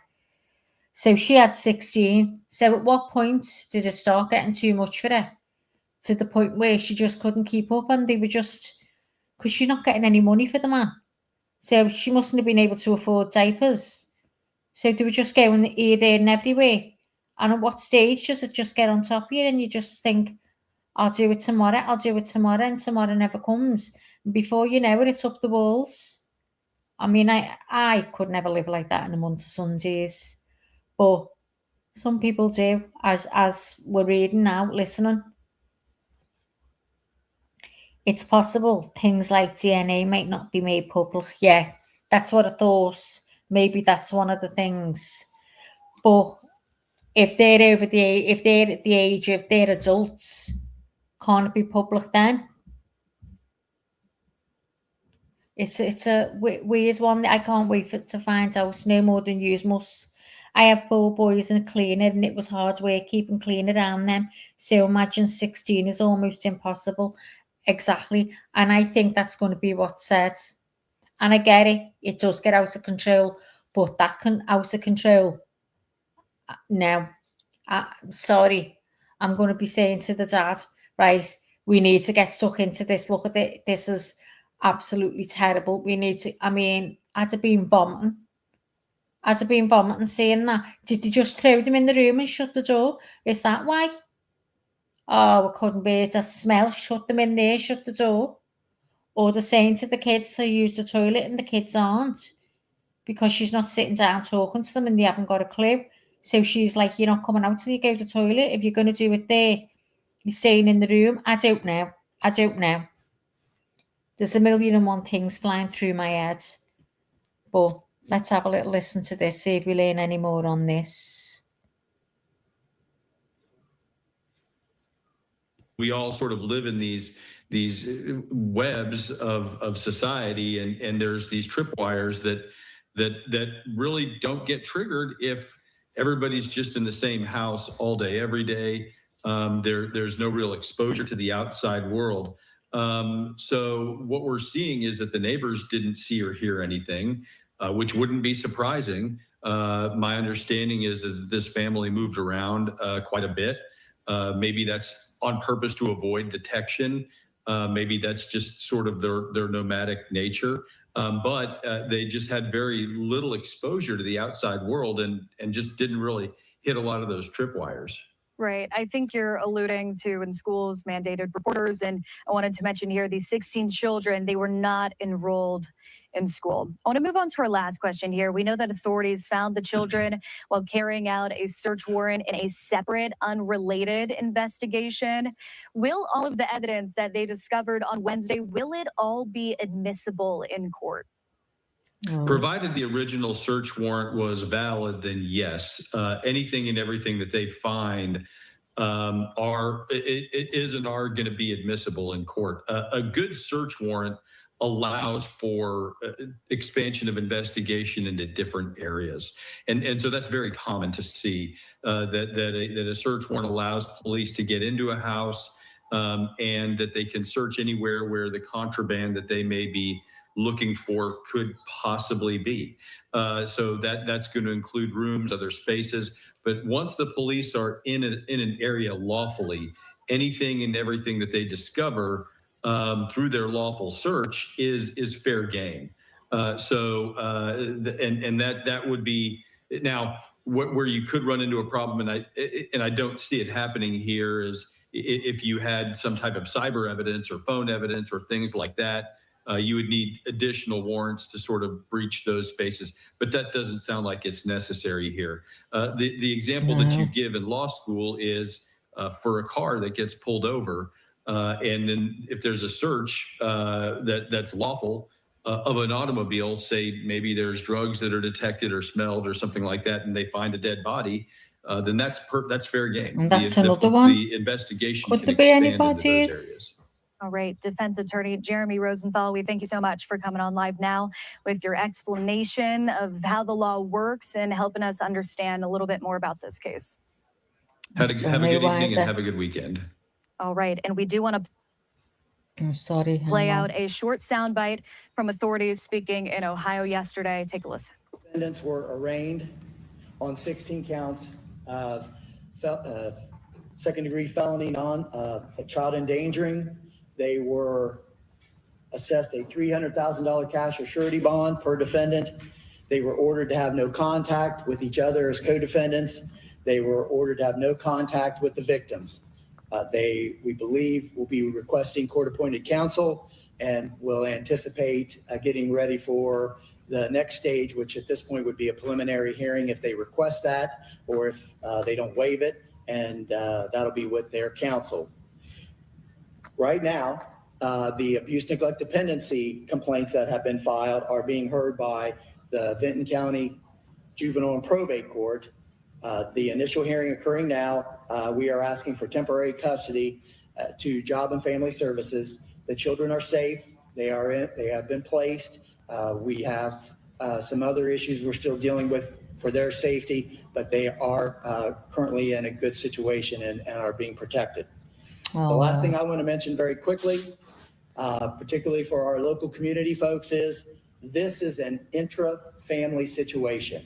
This is not human trafficking. There is nothing. Yeah, well, so we've seen the rest of that now. So, oh, them poor kids, wonder where they are. Do you think they're all going to be together? I mean, I know that the ones that are in hospital, but apart from the ones that are in hospital, do you think all the kids are together? Surely there's going to be people around that area that are put in to adopt kids. I'd be like, oh God, give us them. Couldn't split them up. I'd end up being overrun, but I wouldn't split them up. Did the lawyer mention her mental capacity? Is she mentally an adult? Don't know. Don't think. No, he just said she seemed fine, didn't she? She was just distraught. You're talking about the mother, Elizabeth. I wonder if the indecent exposure charge was from the separate case and he's gone out in public flashing his noodle to people. Oh God, I don't know, Tosh. I don't know. Well, I don't think you can get a search warrant for their house if the charges were indecent. No, it wasn't about the indecent exposure that was saying he was done for that. It was a completely different thing that they went to the house. And that's what they discovered, these kids. Yeah. It was nothing to do with this at all or something. Oh, they're going to be split, aren't they? Oh, God help them. Do you know what? I would just feel that each other is their security blanket, aren't they? Each other. You don't know, imagine. It's like when you're taking a puppy away from all its little brothers and sisters. Oh, I don't sleep for 3 weeks in case it cries. Oh, guys, it's just, you just don't think anyone could ever do that, do you? Eh? How does, I know things can get out of hand. You know, you don't get time to keep on top of things, and before you know it, you've got a pile of washing. That the washing never seems to end. Laundry, you call it. Never ends, and it's just every day, the machine's on all day, every day. And the dishes in the sink and you're washing them just before you go into bed because you're that tired. I understand, and that was just with one. And I understand it must be awful to have a gang of kids, but come on. Even down to, if okay, so say that's an excuse, it got on top of her. Well, where is, I mean, we see 20 kids and still counting, don't we, programs? Where did she not educate these kids? Where did these kids, like, feral? That is abuse. That can't be anything to do, that's, they can't communicate. It's not only about the shit that they lived in. It's the fact that they are like animals. They're not, no one's talking to them, no one's teaching them. Do you know what I mean? Leanie! Where do you think you've been? How dare you? Have you hit the like, Leanie? If you haven't, can you hit the like, please? Oh God. I mean, so therefore, okay, so like we've just said, it can get on top of you. But this, I don't think this is the fact that now more I'm thinking about it, it's got on top of it and she's just thought, you know what, I'm not bothered, just leave it. It's a whole thing. It's the whole thing. It's them kids not having a clue how to talk, how to communicate. They felt like they're being left just to, they're being given birth to and just left. So, what is that? Leonie lost her speech. She'll lose her speech. I liked and subbed, such a nice channel. Yeah. Oh, thank you, according to Leonie. Well, I hope you come back and you join in. We don't always do true crime, you know. We do have a laugh now and again and things like that. It's just that I'm the co-host because the host has done, she's done one and left me to do it on my own. She said, Maggie, it's about time you pull your breeches up, girl, and get on with it. I'm not here to hold your hand 24/7, you know. I said, whatever. And it is. I thought, I'll show you. Did you hear the mother and the mother's? Yeah. Oh, yeah, we've heard it. We've heard what she said. He said that he was expecting to go in and see evil in her eyes because he's heard what we've heard, pure evil. He said she was very timid. And the first thing she asked us about the kids and when could she see them. So I'm not knowing what's going on. Was she living in that room with them? And you know what? This is another thing. When you're in there and there's some of the kids that can speak, they learn from them, don't they? So even if, I'm not getting it, I'm confusing myself more and more and more the more I try and talk about it. Who's base? Lenny. My Barbara. Listen, just leave it. Don't even speak to her, guys, okay? She carries on. Feel free to time her out. I'm confused, but the holiday threw me off. Well, I've actually said that maybe because the holidays and then we've had the weekends, maybe we'll start hearing more now when things go back to normal tomorrow. Base is your best friend. Oh, is that right? Yeah. Well, who the hell is Base? Because I can't see anyone called Base. Because if someone's talking, it means all good, Lane. Exactly, Anne. If they're all stuck in a room, you normally, to stop you going out your mind, I imagine, sing or something. But if you ever heard anyone sing to them? Oh, Anne, it's a hard one. I just don't get it. Maybe them older, well, they couldn't write the name. So maybe she was very, very small on what she could say. Do you know what I mean? Oh, I hope we find out.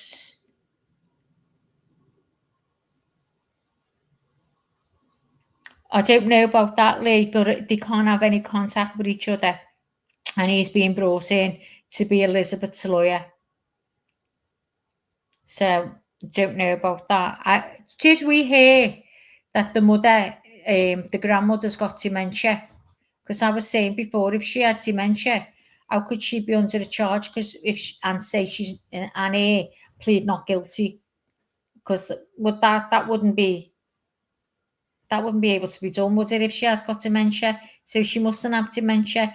And Leonie, didn't we hear that the dad was done? He done indecent exposure? Because I've tried looking that up, and I can't find anything about it. Is this a new live stream? No, it's the one that's we've been on just over 2 hours now, if that's what you mean, Sunshine. Yeah, that's what Toshi said. They'd have to get something to do with the judge or something, wouldn't it? So that had to be proven in court or something. Several counts. Yeah, several counts of indecent exposure. Well, I can't find it anywhere about that. All right, yeah, we need to know. Hang on. Don't worry, Sunshine, I'm lost. I'm mixing myself up all the time. The more I try to listen to this case, I'm asking questions in my mind, and then when I am asking me questions, I'm getting all worked up and all confused because I'm thinking of all kinds. She seemed to understand the judge just in time for someone with dementia, though. So we don't know about it having dementia. Well, that's what I thought. They all understood the charges they were given, and they all pled not guilty. So what's going on there? Who's over here? So hang on. So let's see. So according to Lainey, you're over there because your phone's showing. Everyone else is over here by the looks of it. Hold on. Hold on, guys. Lainey, I was ringing you. And you're over there. You're over with the dark side with Lainey. Anne and Lainey, Kenneth. You're over the dark side as well. Oh, Toshi. Oh, you all are. Oh, no. Here it comes.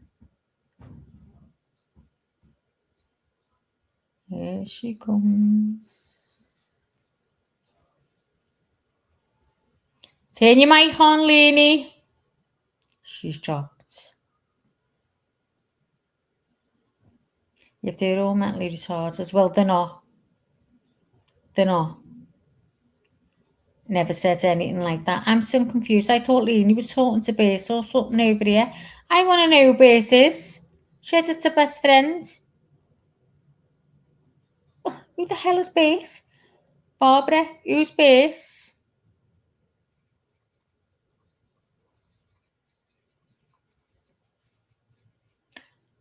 Am I in the phone one? Yeah, you're in the phone one.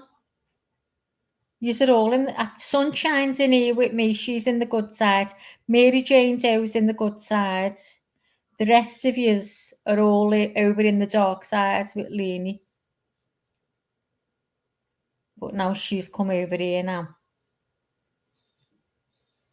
Barbara, who's Bess? Lainey said she's talking to Bess. Who's Bess? She says it's her best friend. Never heard of it. Neither have I. She said she was talking to. I think it's an imaginary friend. Bess McIntyre. Who's Bess McIntyre, Tosh? She's dropped again. She's in and out like a fiddler's elbow. I want to know about these several. I'm going to look. Hold on.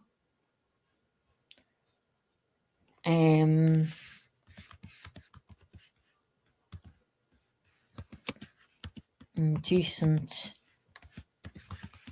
exposure. I'll get Lainey to find it. For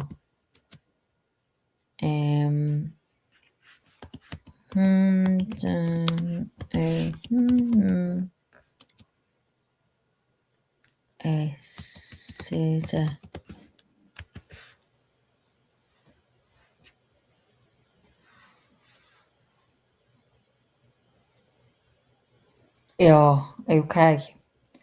An unreleased, this is what it says. This is what I'm reading. Okay.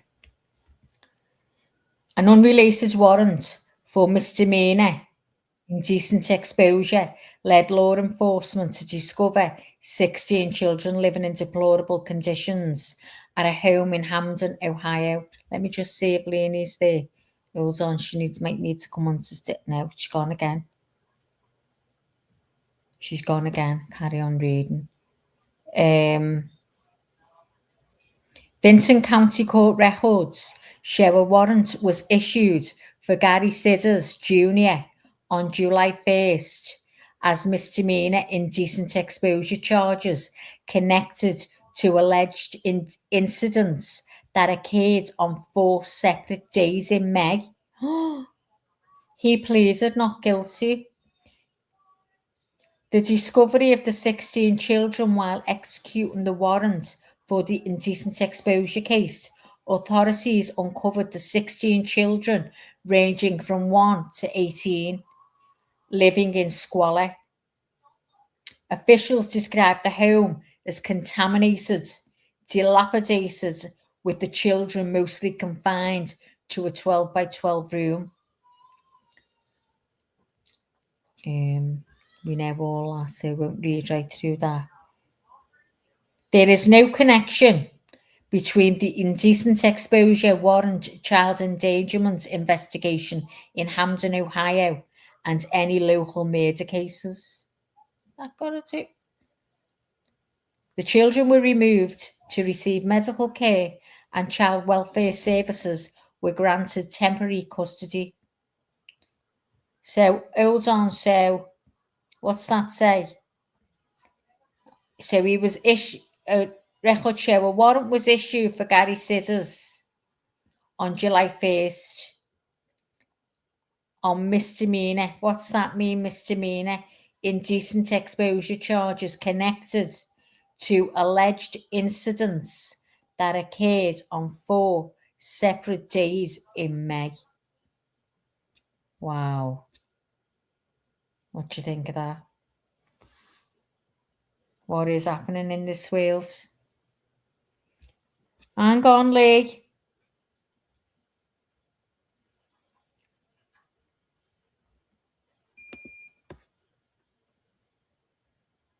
Here you go, chicken.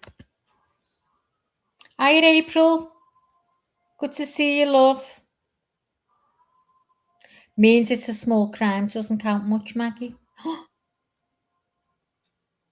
Misdemeanor is just like a small. Doesn't count as nothing. Indecent exposure. Oh my God. And 4. Oh, I was right. So unrelated. I reckon he's been out in public flashing. Yeah, looks like that, doesn't it? Go up to where Leonie says hi to Miss Barbara, and you will see Base in. So there's someone called Base. Okay. Let me have a look. I know Base is now. Didn't even see a Base. Hey Base, welcome. So.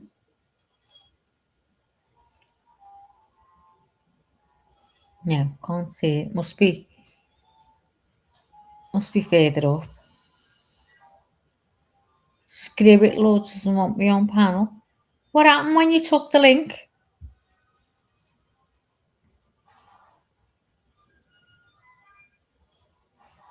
What's happening, Lee?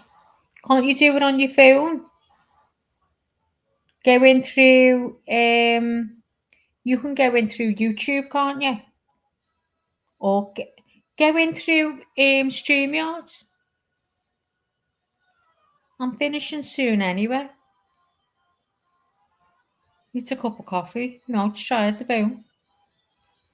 I tried, screwy. Doesn't want you. Want you really? You're gonna listen. So, does anyone know the answer to this? So, you know when I went live the other day when I was in the car? Well, that uploaded as a short, not a video. And obviously, because it's a short, it didn't show a lot of it. Why? Why is that? When I've videoed for over an hour, does it not show? Does anyone know?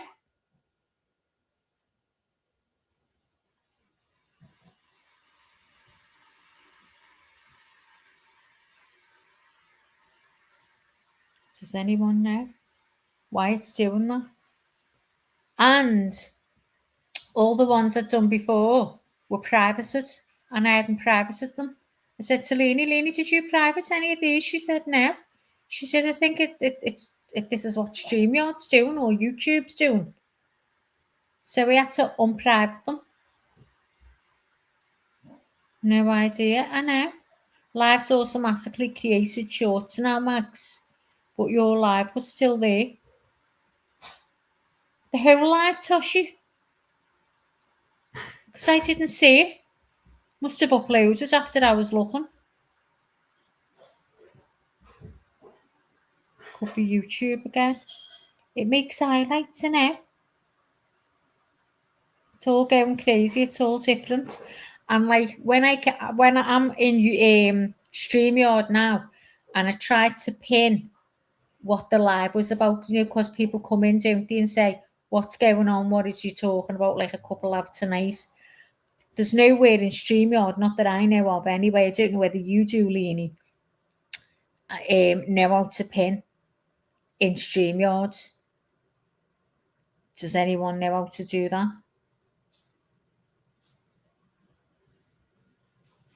And at the end now as well, you can keep your chat if you want to upload your chat, because it's all dated and timed as well. My son did this first video, and when he loaded it, he clicked it to go public, but we saw nobody is looking. So I went to help him and found it was saved in private. This is what's happening, because when I did it, I chose public as well. You know when you want to tell people what the live is about, Lee. You know, you get people coming in and asking what's going on. I wanted to pin it so people could just read it at the top of the chat. So she said, my lives don't upload anymore until I'm on Wi-Fi. Yeah, mine don't. I don't think anyone does though, do they? Until you're on Wi-Fi, Tosh, because it just uses all your data.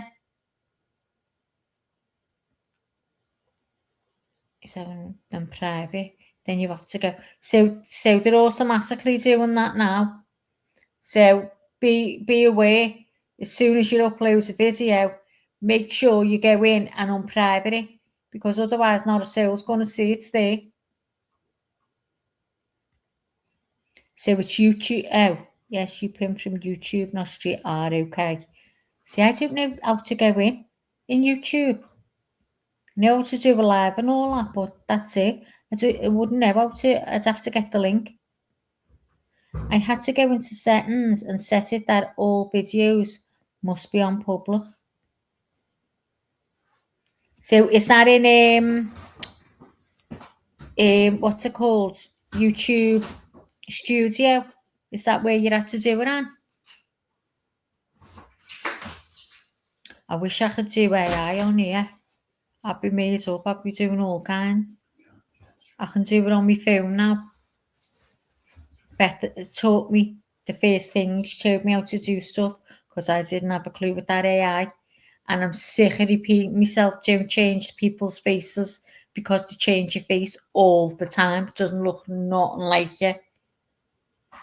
YouTube Studio, okay, Anne. Thanks for that. So this live now will go private, won't it? Am I right?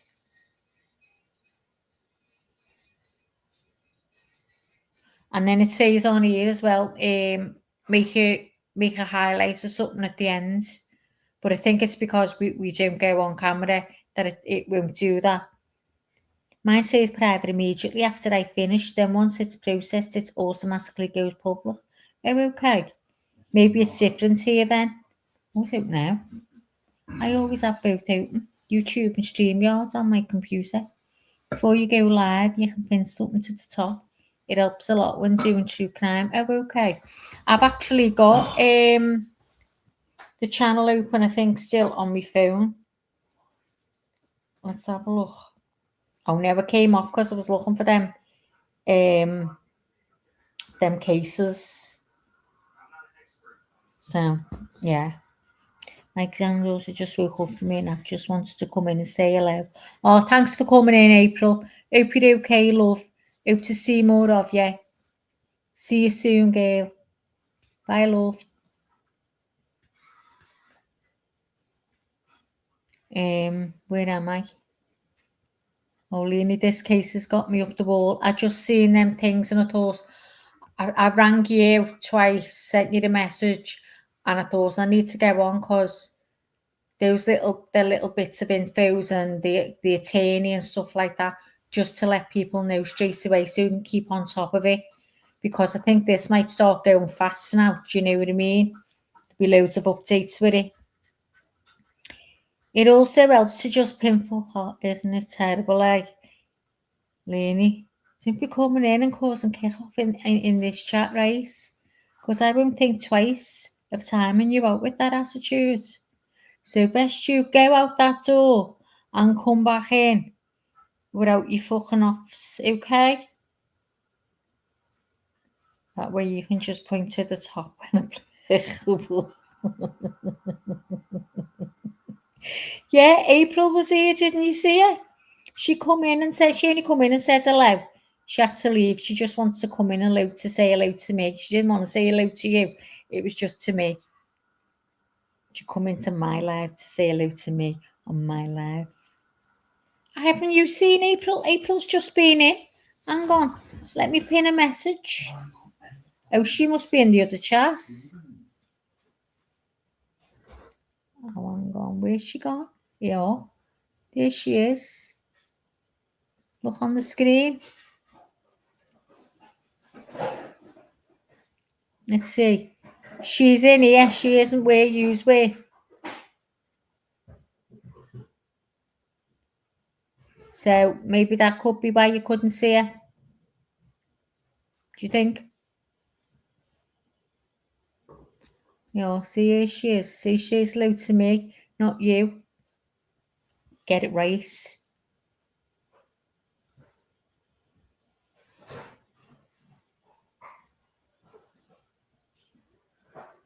Oh, I don't know. She used to be in all the time, but she said it's the times that you're going live, but I don't know. April, if you're still there, Leonie said she misses you. If you can hear me. Hi, April, in the good chat. Yeah, she's in the good chat. She hasn't gone over to the fucking dark side with Leonie causes murder. You and Leonie are tied to the same brush, Toshi. Pair of bitches. Toshi, you never answered me about that mass either. That acupressure mass. I laid on it, couldn't even feel it. Couldn't even feel it. So I said, Alec, do us a favour, take your top off and lie on that mass. He went, are you joking? I went, no, I can't feel it. I want to see if it's broke. So he laid on it and he jumped off. He said, fuck that. Not laying on that. So I walked across it. Oh, it ate me feet though. It ate me feet. I'm listening. Hi, Leonie, I miss you. I'm visiting with my granddaughter. Yeah, you fucking spleeny and trashy are on the go. Tied to the same brush. Twist and twas. Yeah. Are you rapper? Someone come in before with exactly the same picture as you. Spamming the chat. Toshi, oh damn Maggie, I'd be getting checked for nerve damage if you can't feel it. Oh, I've got nerve damage, Tosh. I've got spine problems. All my fucking nerves they're all they're all pinched. My nerves are all pinched. That's why I've only got so much control in my legs. It's affected all my legs. Can't feel a thing on my back. Like I was lying on nothing. Just like on a normal bed. But when I walked across it, oh! So Alex said, you best send that back. You shouldn't be doing any stuff like that just in case you're going to do harm. I said, oh my God. I said, wait till I ask Toshi first why I can't feel it. Probably someone that eats Leanie. Yeah, it'll probably be someone that eats Leanie, but not me, Rapper. Because I'm the good one. Leanie's not. Carries on willful with trashy. Come here, let me punch you and see if you feel it. Why don't you come here and I'll punch you, see if you feel it? How about that? Me and you up here right now. Come on. Show you a few moves, girl. Telling you.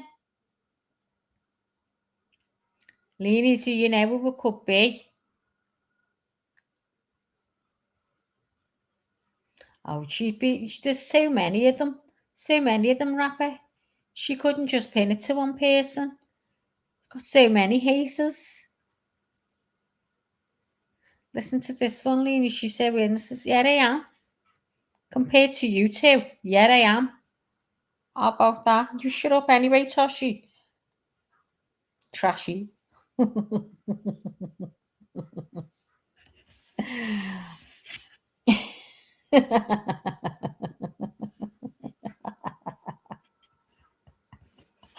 Don't start on me. Don't start it. I'm under enough stress. Anyway, Lainey, where have you been?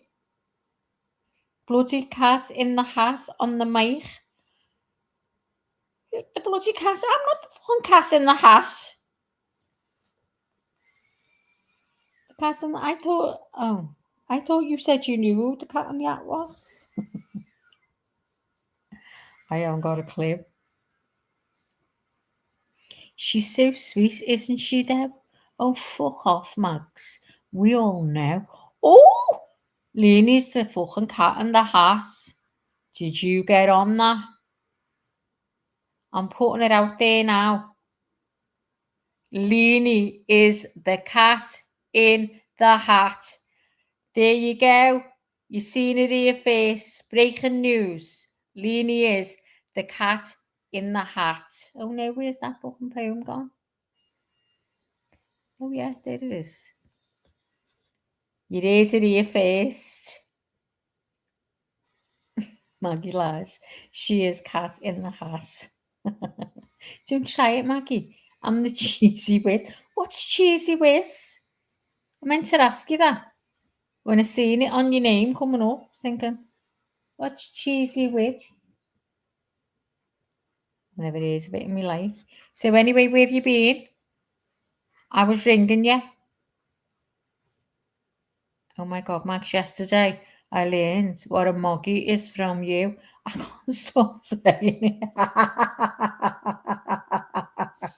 it. Saw a woman have a scratch and sniff while riding a bike, and I said to her, she were sniffing a moggy.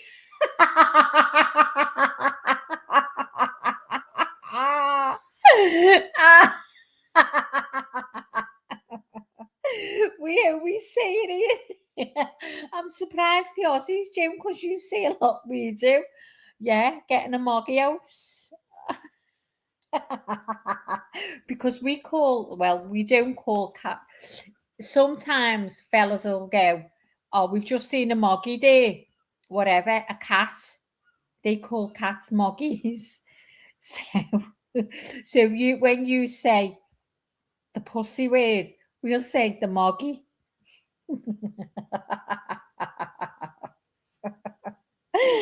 Oh my God, Toshi. That'll be all over Aussie soon. Everyone will be saying, get your moggy house. Oh my God, sunshine, love to hear you. Oh God, sunshine, if only you knew. If only you knew. Go on, Toshi, explain about Samoggy. Listen to this, sunshine. Do you want to get up? You getting up, Toshi? Come on, I'll throw the link. What have you been up to, Rap?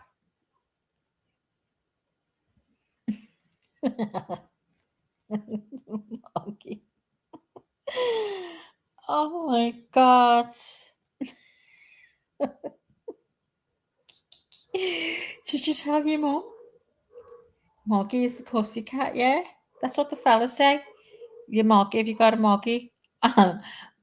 My cousin goes, they're not get as offenders, not a fucking moggy. I'd say that though. Not a fucking moggy, it's a cat. I'd be fuming. But yeah, when they're referring to the downstairs, when, you know, some of the feral lads, like, you know what I mean? They'll say you're moggy.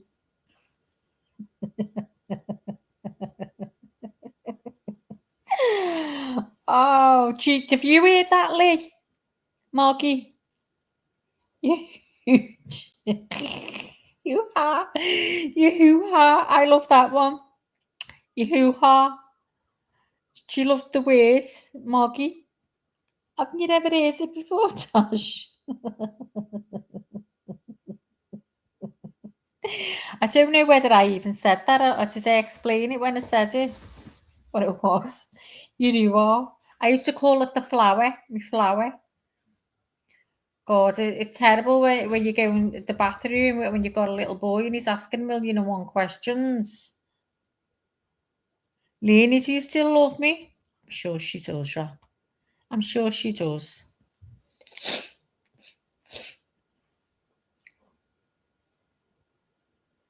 I get you. You knew a Moggy was a cat, but never is it in that context. Getting your Moggy out. Oh, God, I'm telling you. I'll be next. Anyway, I'm going now. Been on 3 hours. Can't believe it. I thought I'll only be on an hour just to show them the little updates and that's it. Just enough to give them updates. And here I am still talking about Moggies and that. Most times I do wrap it.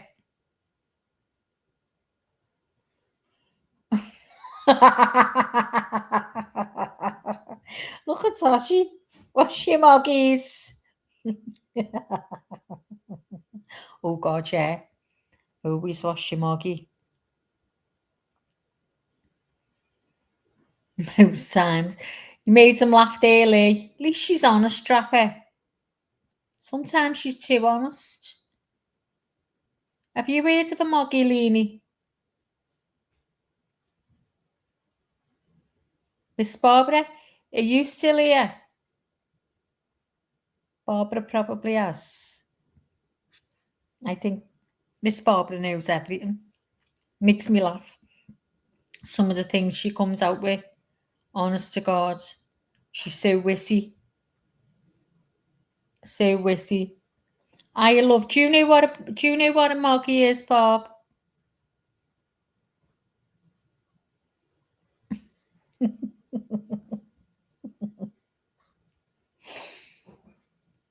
Oh.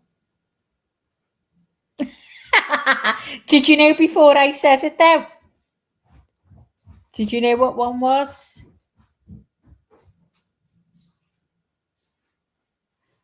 I gotta go to work now. Love you, Max, Spleeny, Mods and Chat. Great live as always. Thanks, Tosh. See you later, Trash. Have a good day. It's weird. I'm going to bed and you're going to work. You didn't till that. You're going to start. I'm ashamed. Look, everyone's going to start using the word Moggy. See the cheek of that Lainey coming in at this hour? What do you think of that, Barbara? You're going to be getting it in a minute. I'm going on video call with her. Bye, Trash. I love you.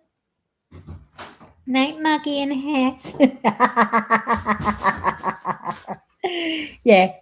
You spread that, Trashy. You spread that. Just because I'm good and you can't bear it. You can't bear it. There's so many can't bear it.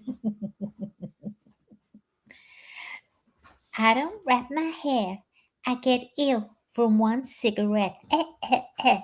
Keep your filthy paws off my silky drawers.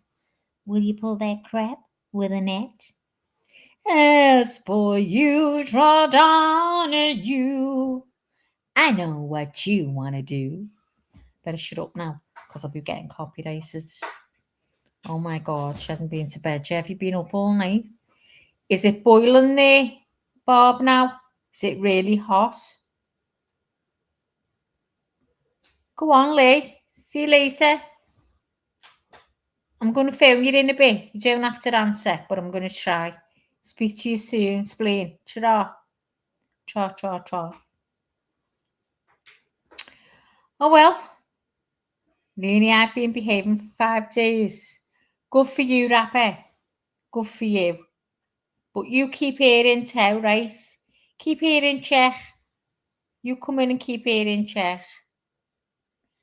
Miss Barbara, I'm going to love you and leave you. MJD, Rapper.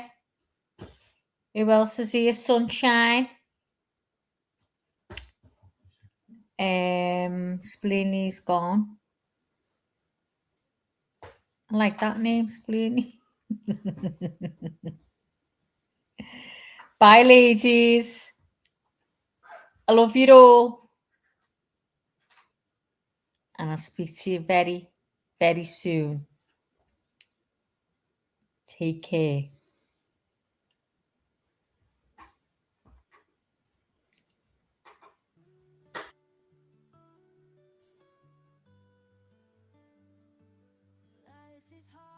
Life is wild, it can be sad or full of smiles.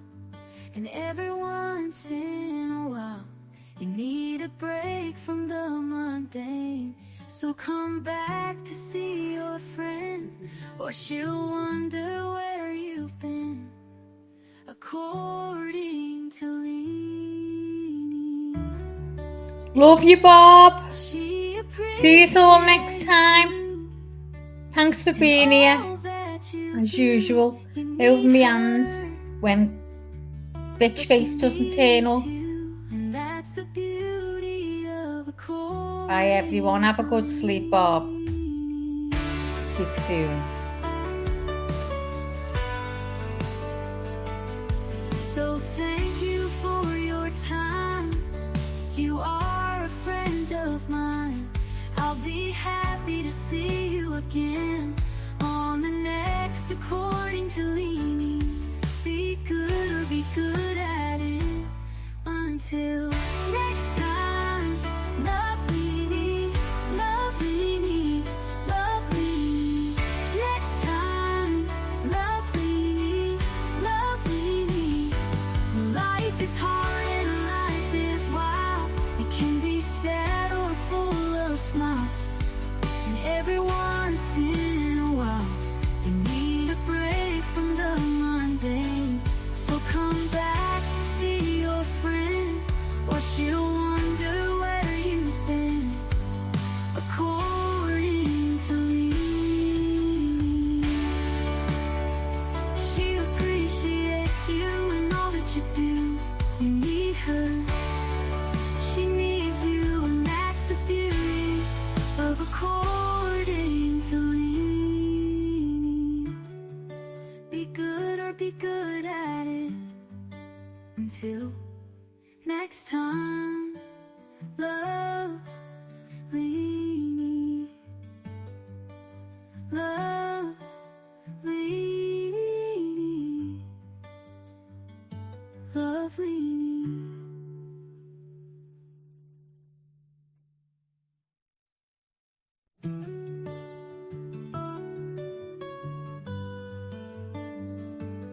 Life is hard and life is wild. It can be sad or full of smiles. And every once in a while, Thanks, Jennifer and Kenneth. I thought you'd gone, so sorry. so come Thanks, back guys. to Thanks see for coming your in, friend, and I hope to see you or again she'll soon. wonder where See you all next time. Bye, everyone. According to Leanie.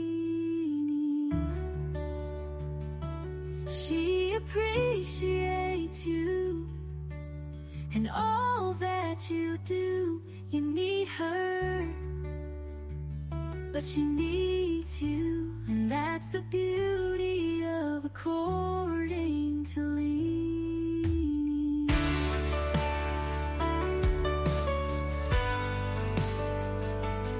So thank you for your time. You are a friend of mine. I'll be happy to see you again on the next According to Leanie. Be good or be good at it. Until next time, love Leanie, love Leanie, love Leanie. Next time, love Leanie, love Leanie. Life is hard and life is wild. It can be sad or full of smiles.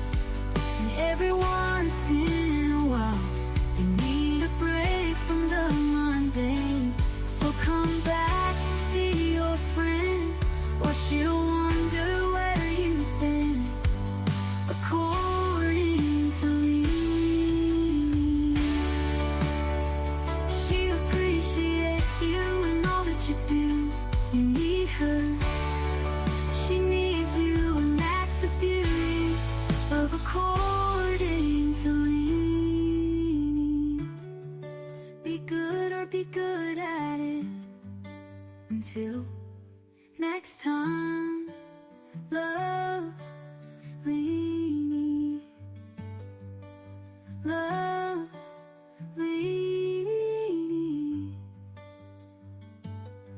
lovely.